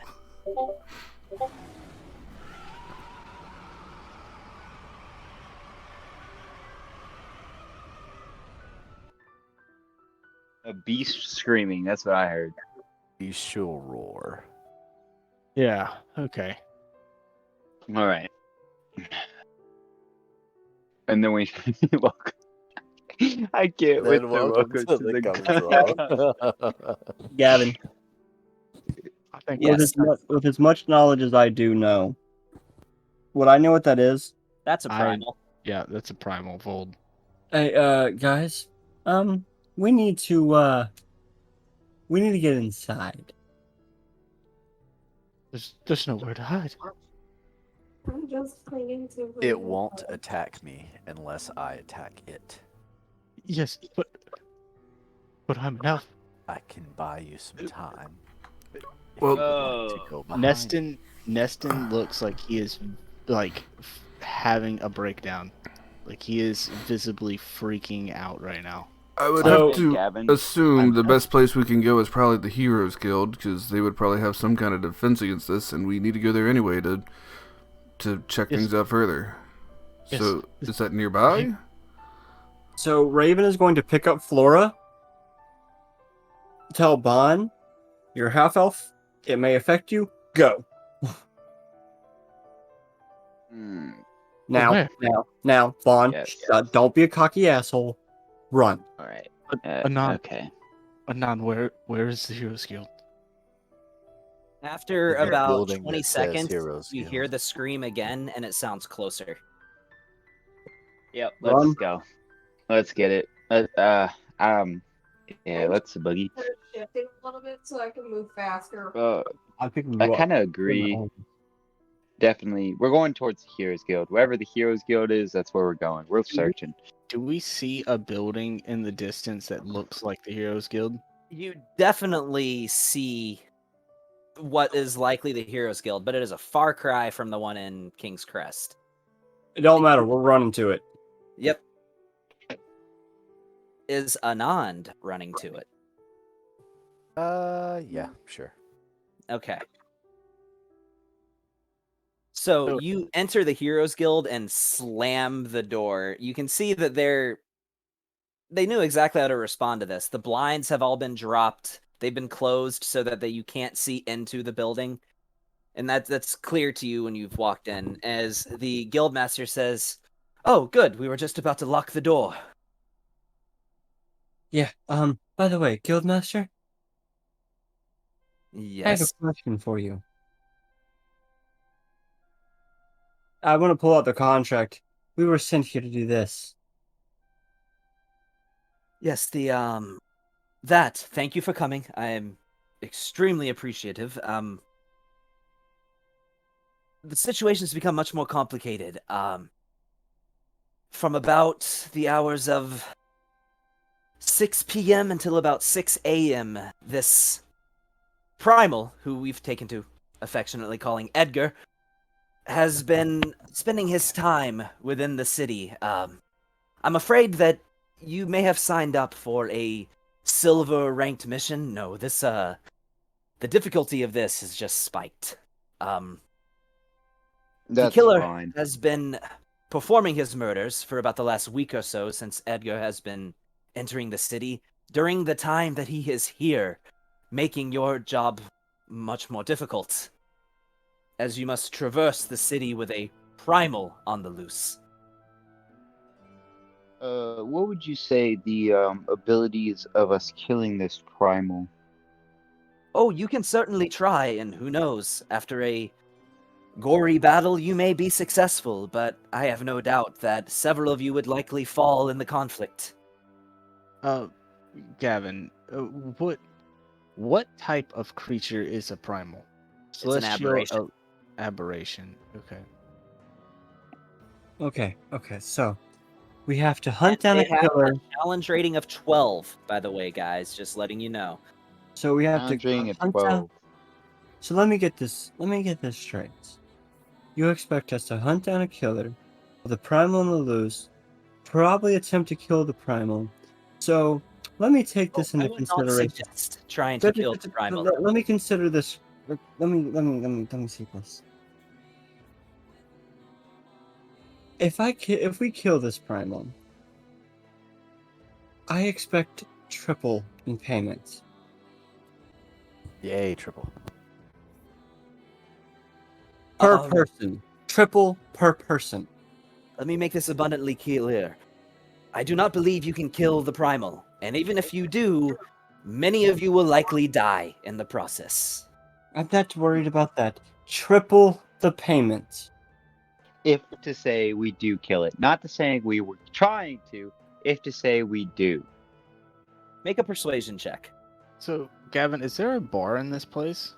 Oh Can I yes, help there to is give a him bar. advantage on So, Hey, hold on. Hey, Tony. If you make a case of your own for Okay. why Hey, you believe that should be your reward, yeah, and it what has up? to be persuasive. Can you roll me a 20-sider? Well, hold on just a second. Let's see if I'll keep that one, but I want to see what kind of argument Anand has to make for why you should get triple the reward. It must be persuasive for this to work. So, while they're arguing, Neston didn't stop running when he came into the building. He ran behind the bar and he's ritually casting a spell. Okay. Just to keep that in mind. Oh, that's pretty cool. So, what is your persuasive argument? If it's not good enough, I'm not giving him advantage. Okay. See what I am. I'm here for one thing. It is to deal with this. No one else is taking this mission. We're taking it. It's clearly a problem. It's clearly more than you can handle. And you obviously need it done. So, it's one of mine. I have abilities the others don't. I have a higher chance of success with this. Do you want it done or not? Look, we're struggling at this branch of the Heroes Guild. I am not going to lie to you. We have little money. We have little resources. We barely see any traffic. This branch of the Heroes Guild is failing because nobody wants to come here to fulfill contracts for obvious reasons, as he dramatically motions to outside the building. Yes. And take it as an investment in you all's future. It's better that you be failing now, spend what you do have on recovery, than to not exist at all. All right, make another. Go ahead and roll another d20. Tony, roll me a d20, please. Oh, him? Oh, yeah. He says, I get a +7, by the way. Oh. yeah, Oh. I get that. So he says, look, if I supply to you too much, this guild hall will crumple and fail. The most I can do is give you a 50% discount off of our merchandise and give you double value on trade-ins. I'm sorry, that's all I can do. You know what? How about this? You double our payments, at least, and I will send word that it is possible to deal with stuff here. And if another problem occurs, I now don't speak for the entire party, but I'm sure they will be behind me on this. We will take the next contract. Agreed. I'm sorry, our guild hall just can't take that kind of hit or it will fail. I can give you a discount on merchandise and double value on trade-ins. Meaning if you have anything else that you've acquired throughout your travels, if you wish to trade that value towards additional merchandise, I will give you... Only if you agree that it will be a lifelong discount. And a lifelong, for our lives, lifelong double. You have my word. You will get double value on trade-ins and a significant discount off of our inventory, provided that you bring this killer to justice. I'm not even worried about the primal. Just bring the killer to justice. If we do kill the primal, I would like you to mount its head on the wall. Hey. To be one of my relatives. And? And? How about we It's a mount your primal. mother's head on the wall? If my mother became one of those things, which is impossible, as If she looks like you, then she might already be one. No, because here's the thing. Let me tell you what my mother was. My mother was a dragon. And you call her a whore, and I will literally shove Oh, this spike no, through no, your no, throat. no. Okay. Calm down. We're not Fun. spiking any heads on anything. Calm down. You're Everything's gonna not be all right. hanging my people on the wall. That is very disrespectful, and we will not be doing that, Raven. That is a no. It is a creature that is not supposed to be on this earth. But You it are is still different. a descendant of one of our temporary crewmate. We are not disrespecting people like that. Let me tell you this. There's dragon skulls across all kinds of walls. Could have been my relatives. As you know what my mother is, so don't even try me. Do you hang dragon skulls on your wall? No, but I don't even have a wall. Have you seen my ship? So, Would you Anon, accept that? from looking at her, you would imagine she is definitely of draconic descent. But Yeah. with it's hard for you to put your finger on her exact race, as she looks like an elf, but almost like a dragonborn, but with some human-esque sort of features, with more humanoid looking than a dragonborn looks, but definitely with some scaling. You can't quite figure her out though, as far as her race goes. You gather she's of draconic descent, but that's about all you know. So with that, at the inclination of that, I say in Draconic, respect my people and I will respect yours. I will say in draconic back. Agreed. And I will put out I my will say hand to in shake her. draconic back. I'm glad we to You agreement. speak Draconic? Yeah. I will Remember, say that's the in second common. language I Oh, chose. you do. What you the fuck do, are y'all yeah. even saying right now? As they sound like Ukal Raka No, I'm going to, but Raven will reach out her hand to shake his. He accepts the hand. Yo. Oh, hold on, Kevin. I grab both their wrists and just say like agreed. I swear, I can't believe I taught him Draconic. By the way, we did say that, Gavin, because I taught him Draconic. That's why he picked up that second language. One That's second. We were deciding what second language I was to choose because I was allowed to do a second language, and we said Draconic was probably the most. Yeah. Yeah. I'm cool with that. So, while that is kind of happening, can you also just like paint a picture of the room? Like we got in here, but like, So Yeah. this is just a regular wooden room, wooden walls, wooden floors, brown wood, wooden ceiling. There does seem to be some, as primitive as the city is and as low class as the city is, they do still appear to have electricity, as there's a chandelier with actual lights hanging from it. You notice that there is, they still have power, it looks like. Some ramshackle tables, some ramshackle chairs, sort of a bar behind the back with a few beers on tap. All in all, it looks like your basic tavern, just a tavern that hasn't received a lot of attention. on top of that, there was the guild master that came up and started talking to us when we first got here, Yes. right? Yes. I want to give him, like, while they're talking, and I guess he's a little distracted, I'll kind of just, like, pace around the room almost, but it's mostly in very close proximity to him, and I just give him a once-over. Look for things. Does it look like he's been in a fight? Does he have bloody knuckles? Does he carry a particular weapon? That Make whole a perception ordeal. check. Oh yeah, perception. I'm super good at perception with this character. Said perception. Where is that? Hey, I There it think we is. could take 5 here in just a second. In a second, let's get through this, and we're probably pretty Shablam. close to calling it for the night anyway. I need to go to 70. sleep. Yeah, we probably got about 15 minutes left, would be my guess. So yeah, that's a pretty good roll.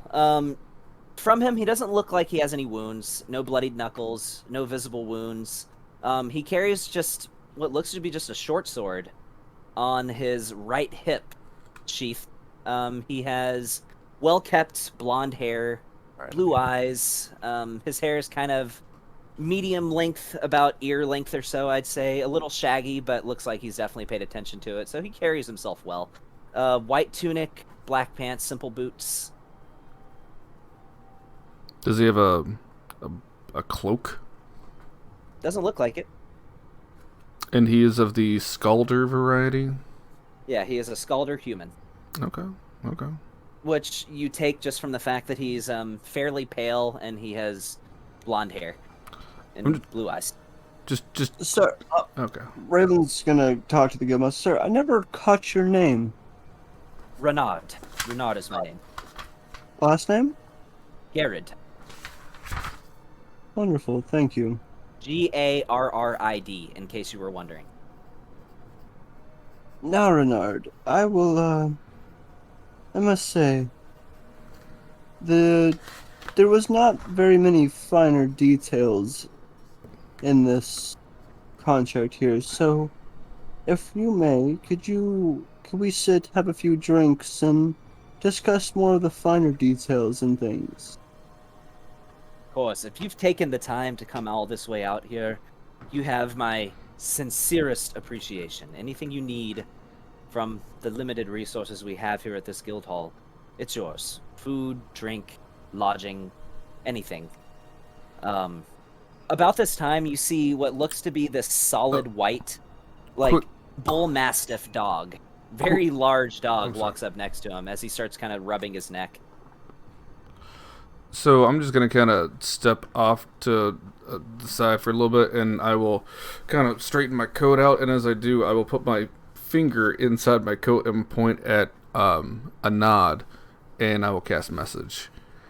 And I'll just say, if you still have detect magic up, you might want to walk around, see if we might be able to hone in on a certain magical lightning weapon that might be hidden around here.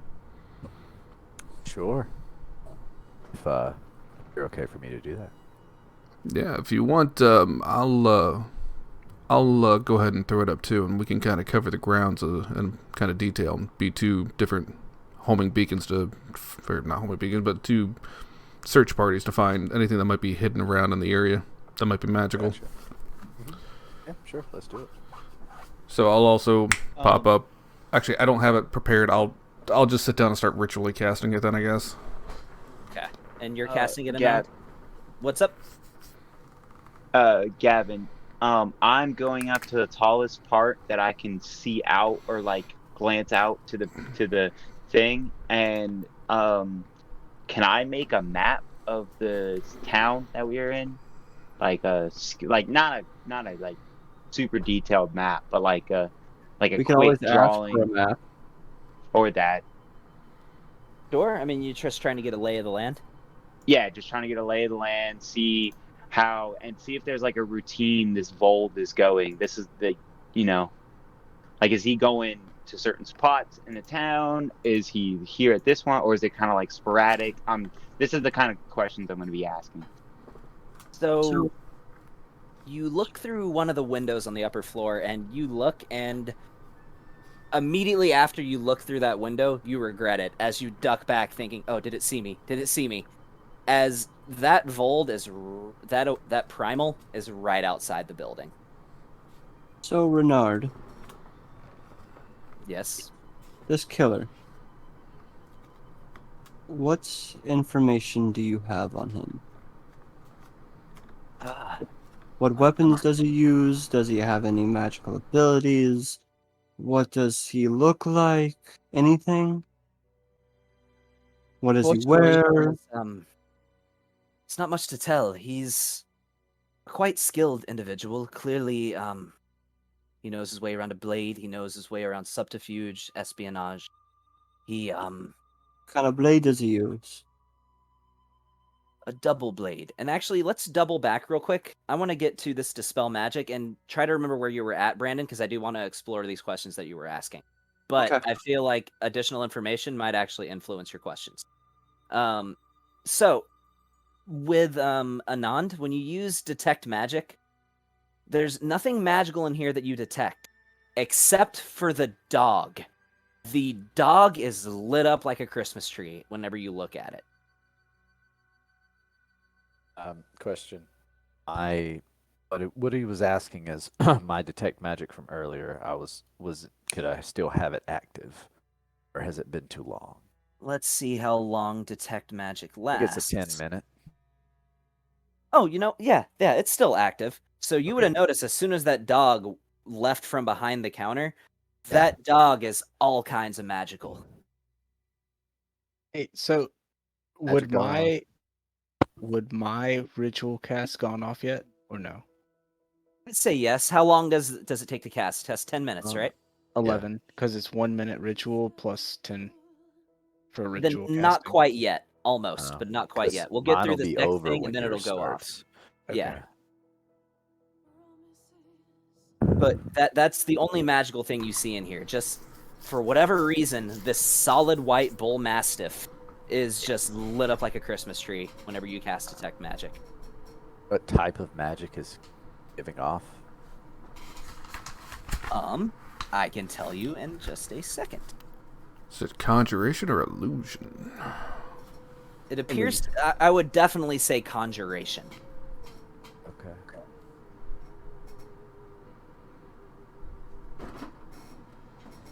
Yeah, definitely conjuration.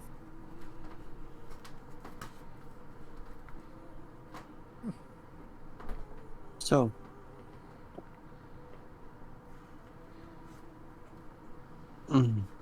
But and I'd say during this questioning, would you have conveyed that information that you gathered, Anand, to the rest of the group, that this dog is some kind of magical being?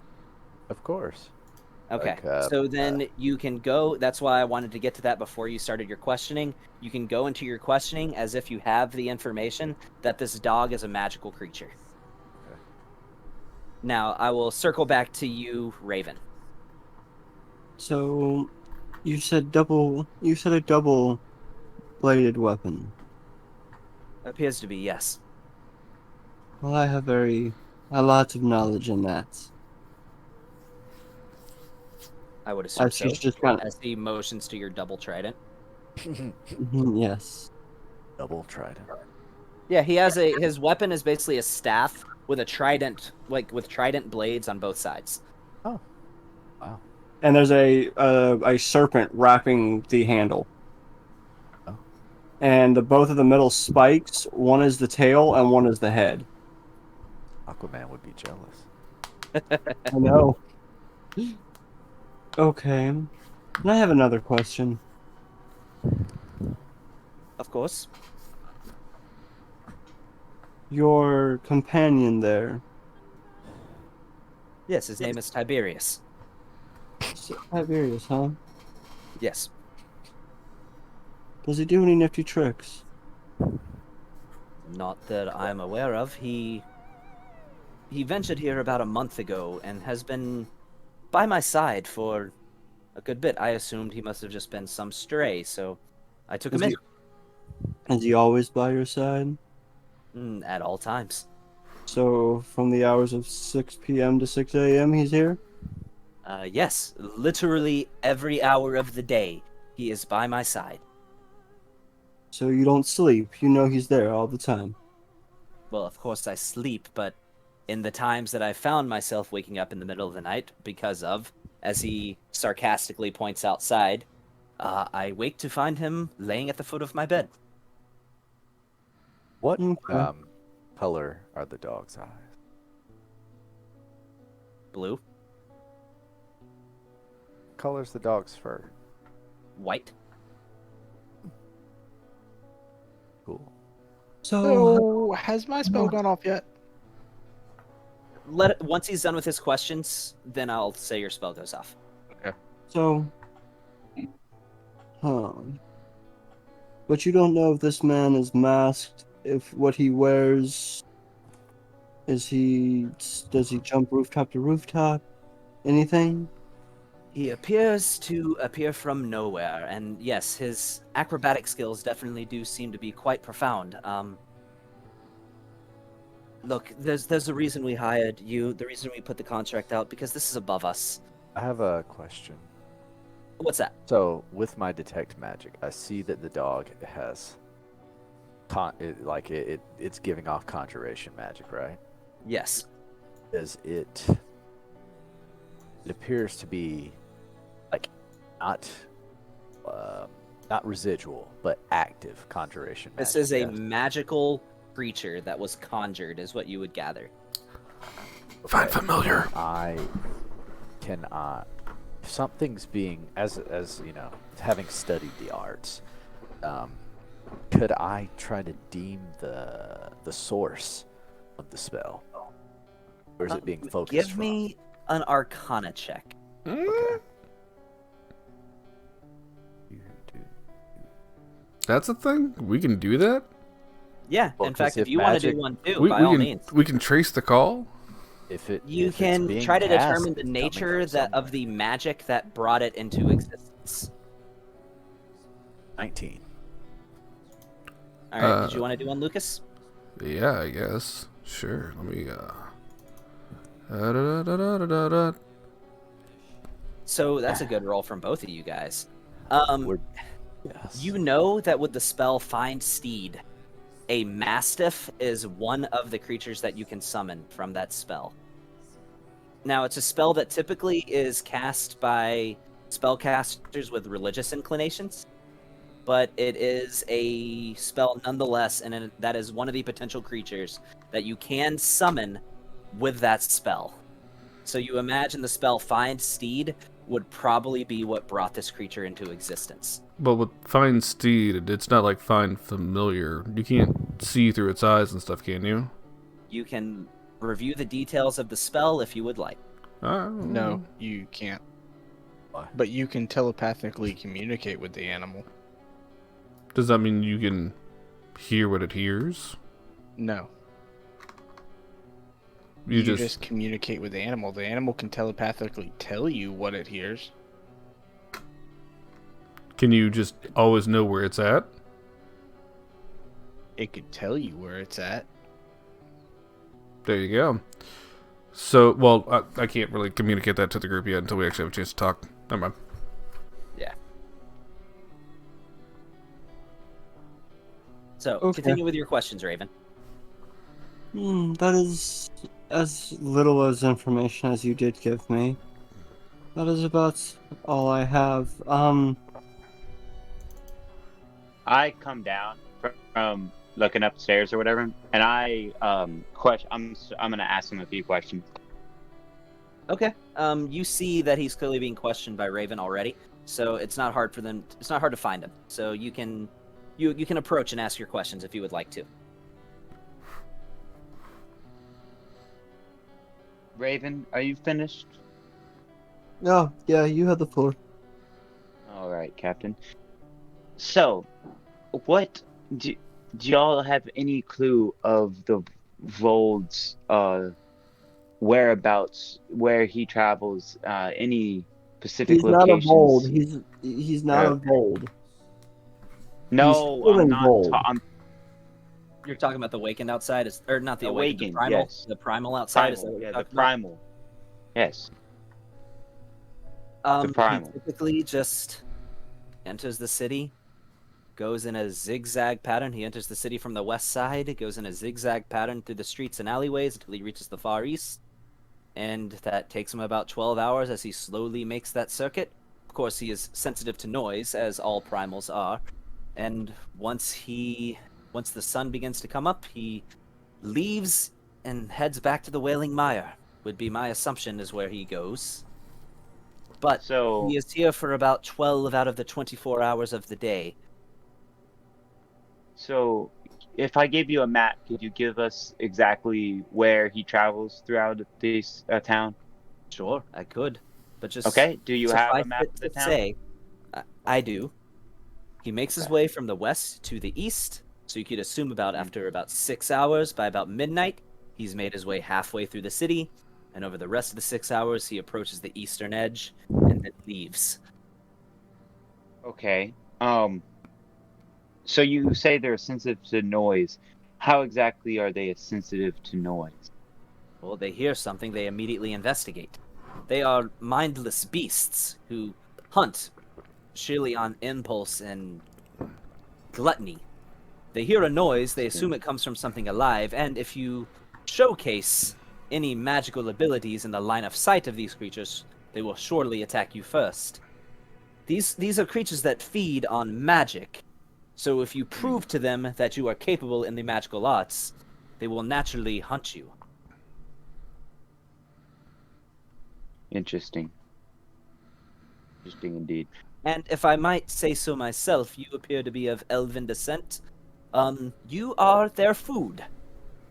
They hunt elves over anything else, because your race possesses natural innate magic that flows within your very blood.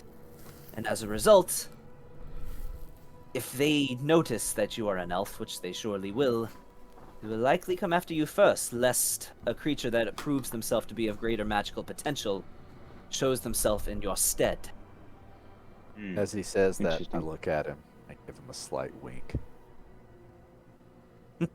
Okay. Interesting. So, do you... Go ahead, Raven. Go ahead, King.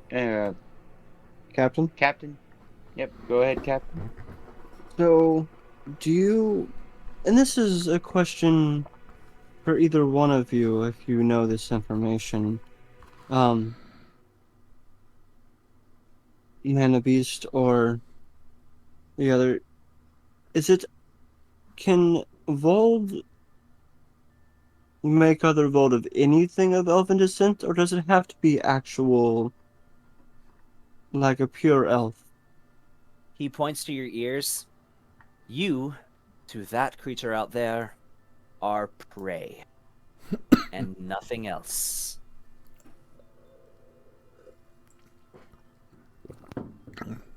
You have elven blood. You are their food.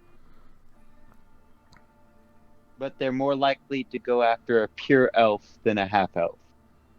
Sure, but most likely they are to go after a being of non-Vold descent who shows themselves to have magical prowess. Your witch friend would likely be of the greatest risk. What? Yeah? As I, took my head up from my book as I was ritual casting Detect Magic, because it took 10 minutes. Which, man, Tony's spell must be taking forever to proc. Tony, your spell goes off. I'm sorry, I forgot. Your spell goes off.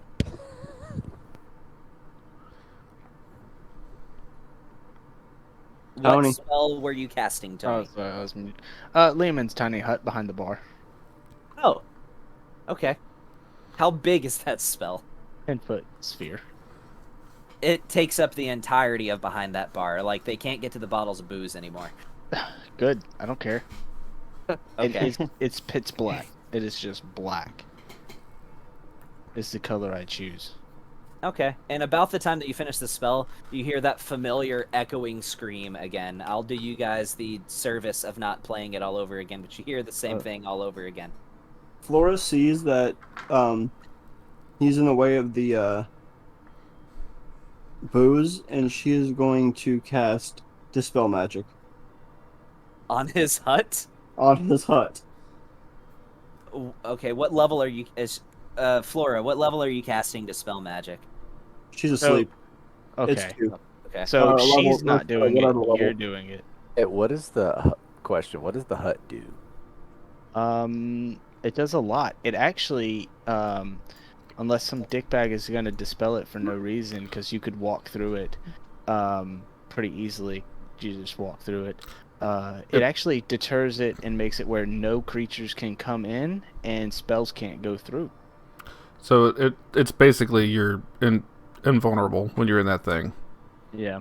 Unless something else goes inside of it, but you have to allow them to enter, I believe. Yeah. Yeah. Or some dickbag can cast Dispel Magic and just dispel it for no reason at all.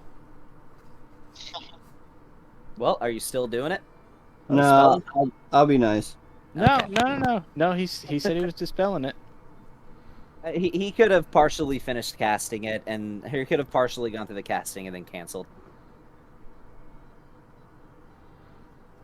So, but since a lot of you are here, obviously, I don't know what you plan to do. Chances are the killer is already aware that the Vold has entered the city, and he is likely homing in on his next victim. This killer is quite cunning, as he has taken the Primal's presence as an opportunity, as if he was suspecting that eventually adventurers would take this contract, and he is using the Vold's presence as cover to dissuade others from interfering in his murders. Understood. Question. Mhm. So you can go ahead. Just, Of course. oh, sorry. No, go ahead. I mean to interrupt. Who had the question? I believe it was you, Nick?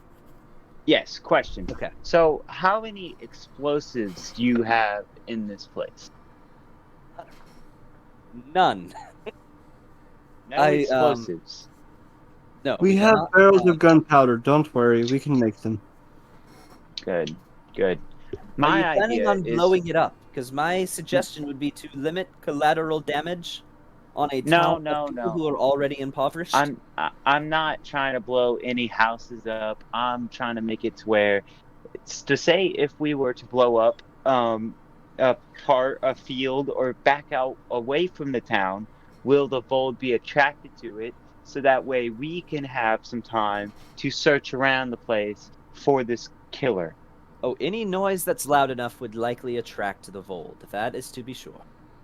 That is what I would like to hear. And how long do you think he would be distracted by this, or do you have no clue? Well, they are quite quick. They are usually at least as fast, if not faster, than the average racehorse, I would say. So they could investigate the noise, and when it arrived there and found nothing to its liking, it would have likely immediately head back post haste. But it may Now, buy you a few minutes. shall say if several explosions were to go off, but in sequence. So, like, say if one was to go off on one side of town, the other was to go off on another side of town. You think he would, and like in different, and like 10 about 10 minutes in between each other, he would go to each area to test. Well, they are quite simple, primitive creatures. If you provide a distraction, certainly one as loud as an explosion, yes, I would assume it would suffice to draw the beast's attention. And when he says beast, he looks at you, Anand, and says, "No offense. I mean no offense." None taken. I look at No offense. I look at Captain. I'm saying, you know my plan. I would like to know everybody else's. Don't use. If we're going to do this, don't use all the gunpowder. We don't have that much of it. I'm just saying, if we use 2 things of bombs to blow up one on one and then 10 minutes after another, it will at least give us 20 to 25 minutes to do some searching, to do some reconnaissance, and to actually get maybe another game plan if that one doesn't work. Okay, well, here's the thing. Hold on. I it don't sounded think like it'll take Lucas up that was gonna say much something. Hey, let's before we can we have a group powwow? And I also had 2 questions. Yeah. The Prime of Old. I mean, does that look like a regular person, or is that like a big thing? Like, what is the? I can show you exactly what they look like. Yeah, I'll be posting it in the general chat. But Okay. keep on with what you're doing. But yeah, I'll show you what they look like. And are those ground creatures, flying creatures? Do we know? Ground, but they can climb just as quickly as they can run. Okay. If Well- you would all look at the general chat, that is what a primal vold looks like. Yeah, that's some nightmare fuel. So let me suggest this. Oh, he has no genitals. That's why they're so angry. Let me suggest this. How about we go get some sleep, take a rest, and in the morning we can have our powwow and discuss things further. Does that sound good to everybody? I would like to go ahead and. Can we just like talk now? Keeping in mind, I understand if you rest tonight, the choice is yours, but if you do rest for the night, the chances are another awakened will be dead by morning. I understand the big picture. If you need to rest and gather your strength, then of course, what is the life of one when you could save the many? I understand the sacrifices that adventurers must make. Adventuring runs in my family, after all. But I say we do a powwow to decide that, and a powwow to decide what we are doing about the Vold and the killer.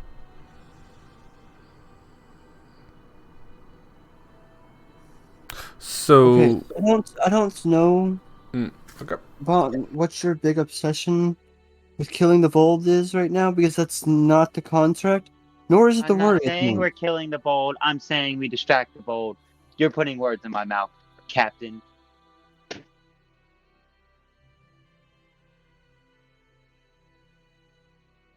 Anyway, I'm just saying, how are we to deal with the Vold? That's all I'm saying. can we figure that out tomorrow? Because at this point, I am tired and I am falling asleep.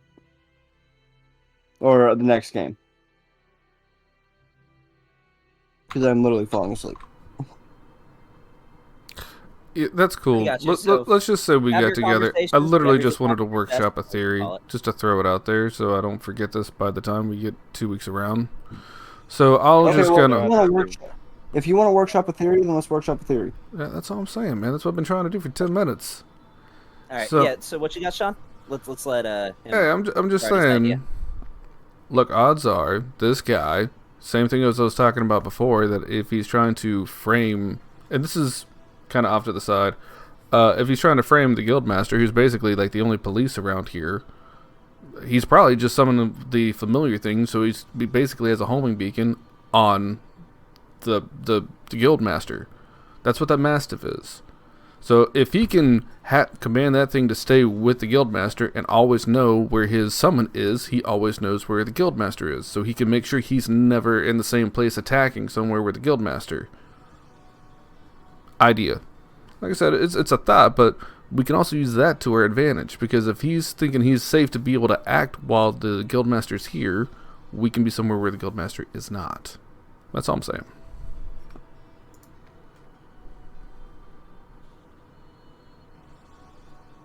That was it. Very good theory.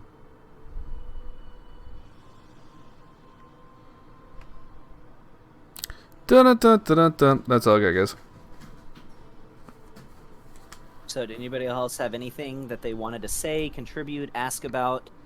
Anything lingering in the back of your mind, or anything that's gone unresolved for you that you'd like to settle before we call it for the night?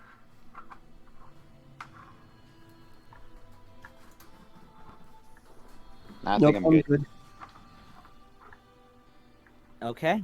So, in 2 weeks, we will get back to this, and I'm interested to see how you guys will handle this contract with the additional complication that's just been added to it. You might have bit off a little more than you initially thought. But we'll see how Group Z69 handles this contract. With a primal Vold wandering the streets of Calumlux. All the while they're having to search for a serial killer.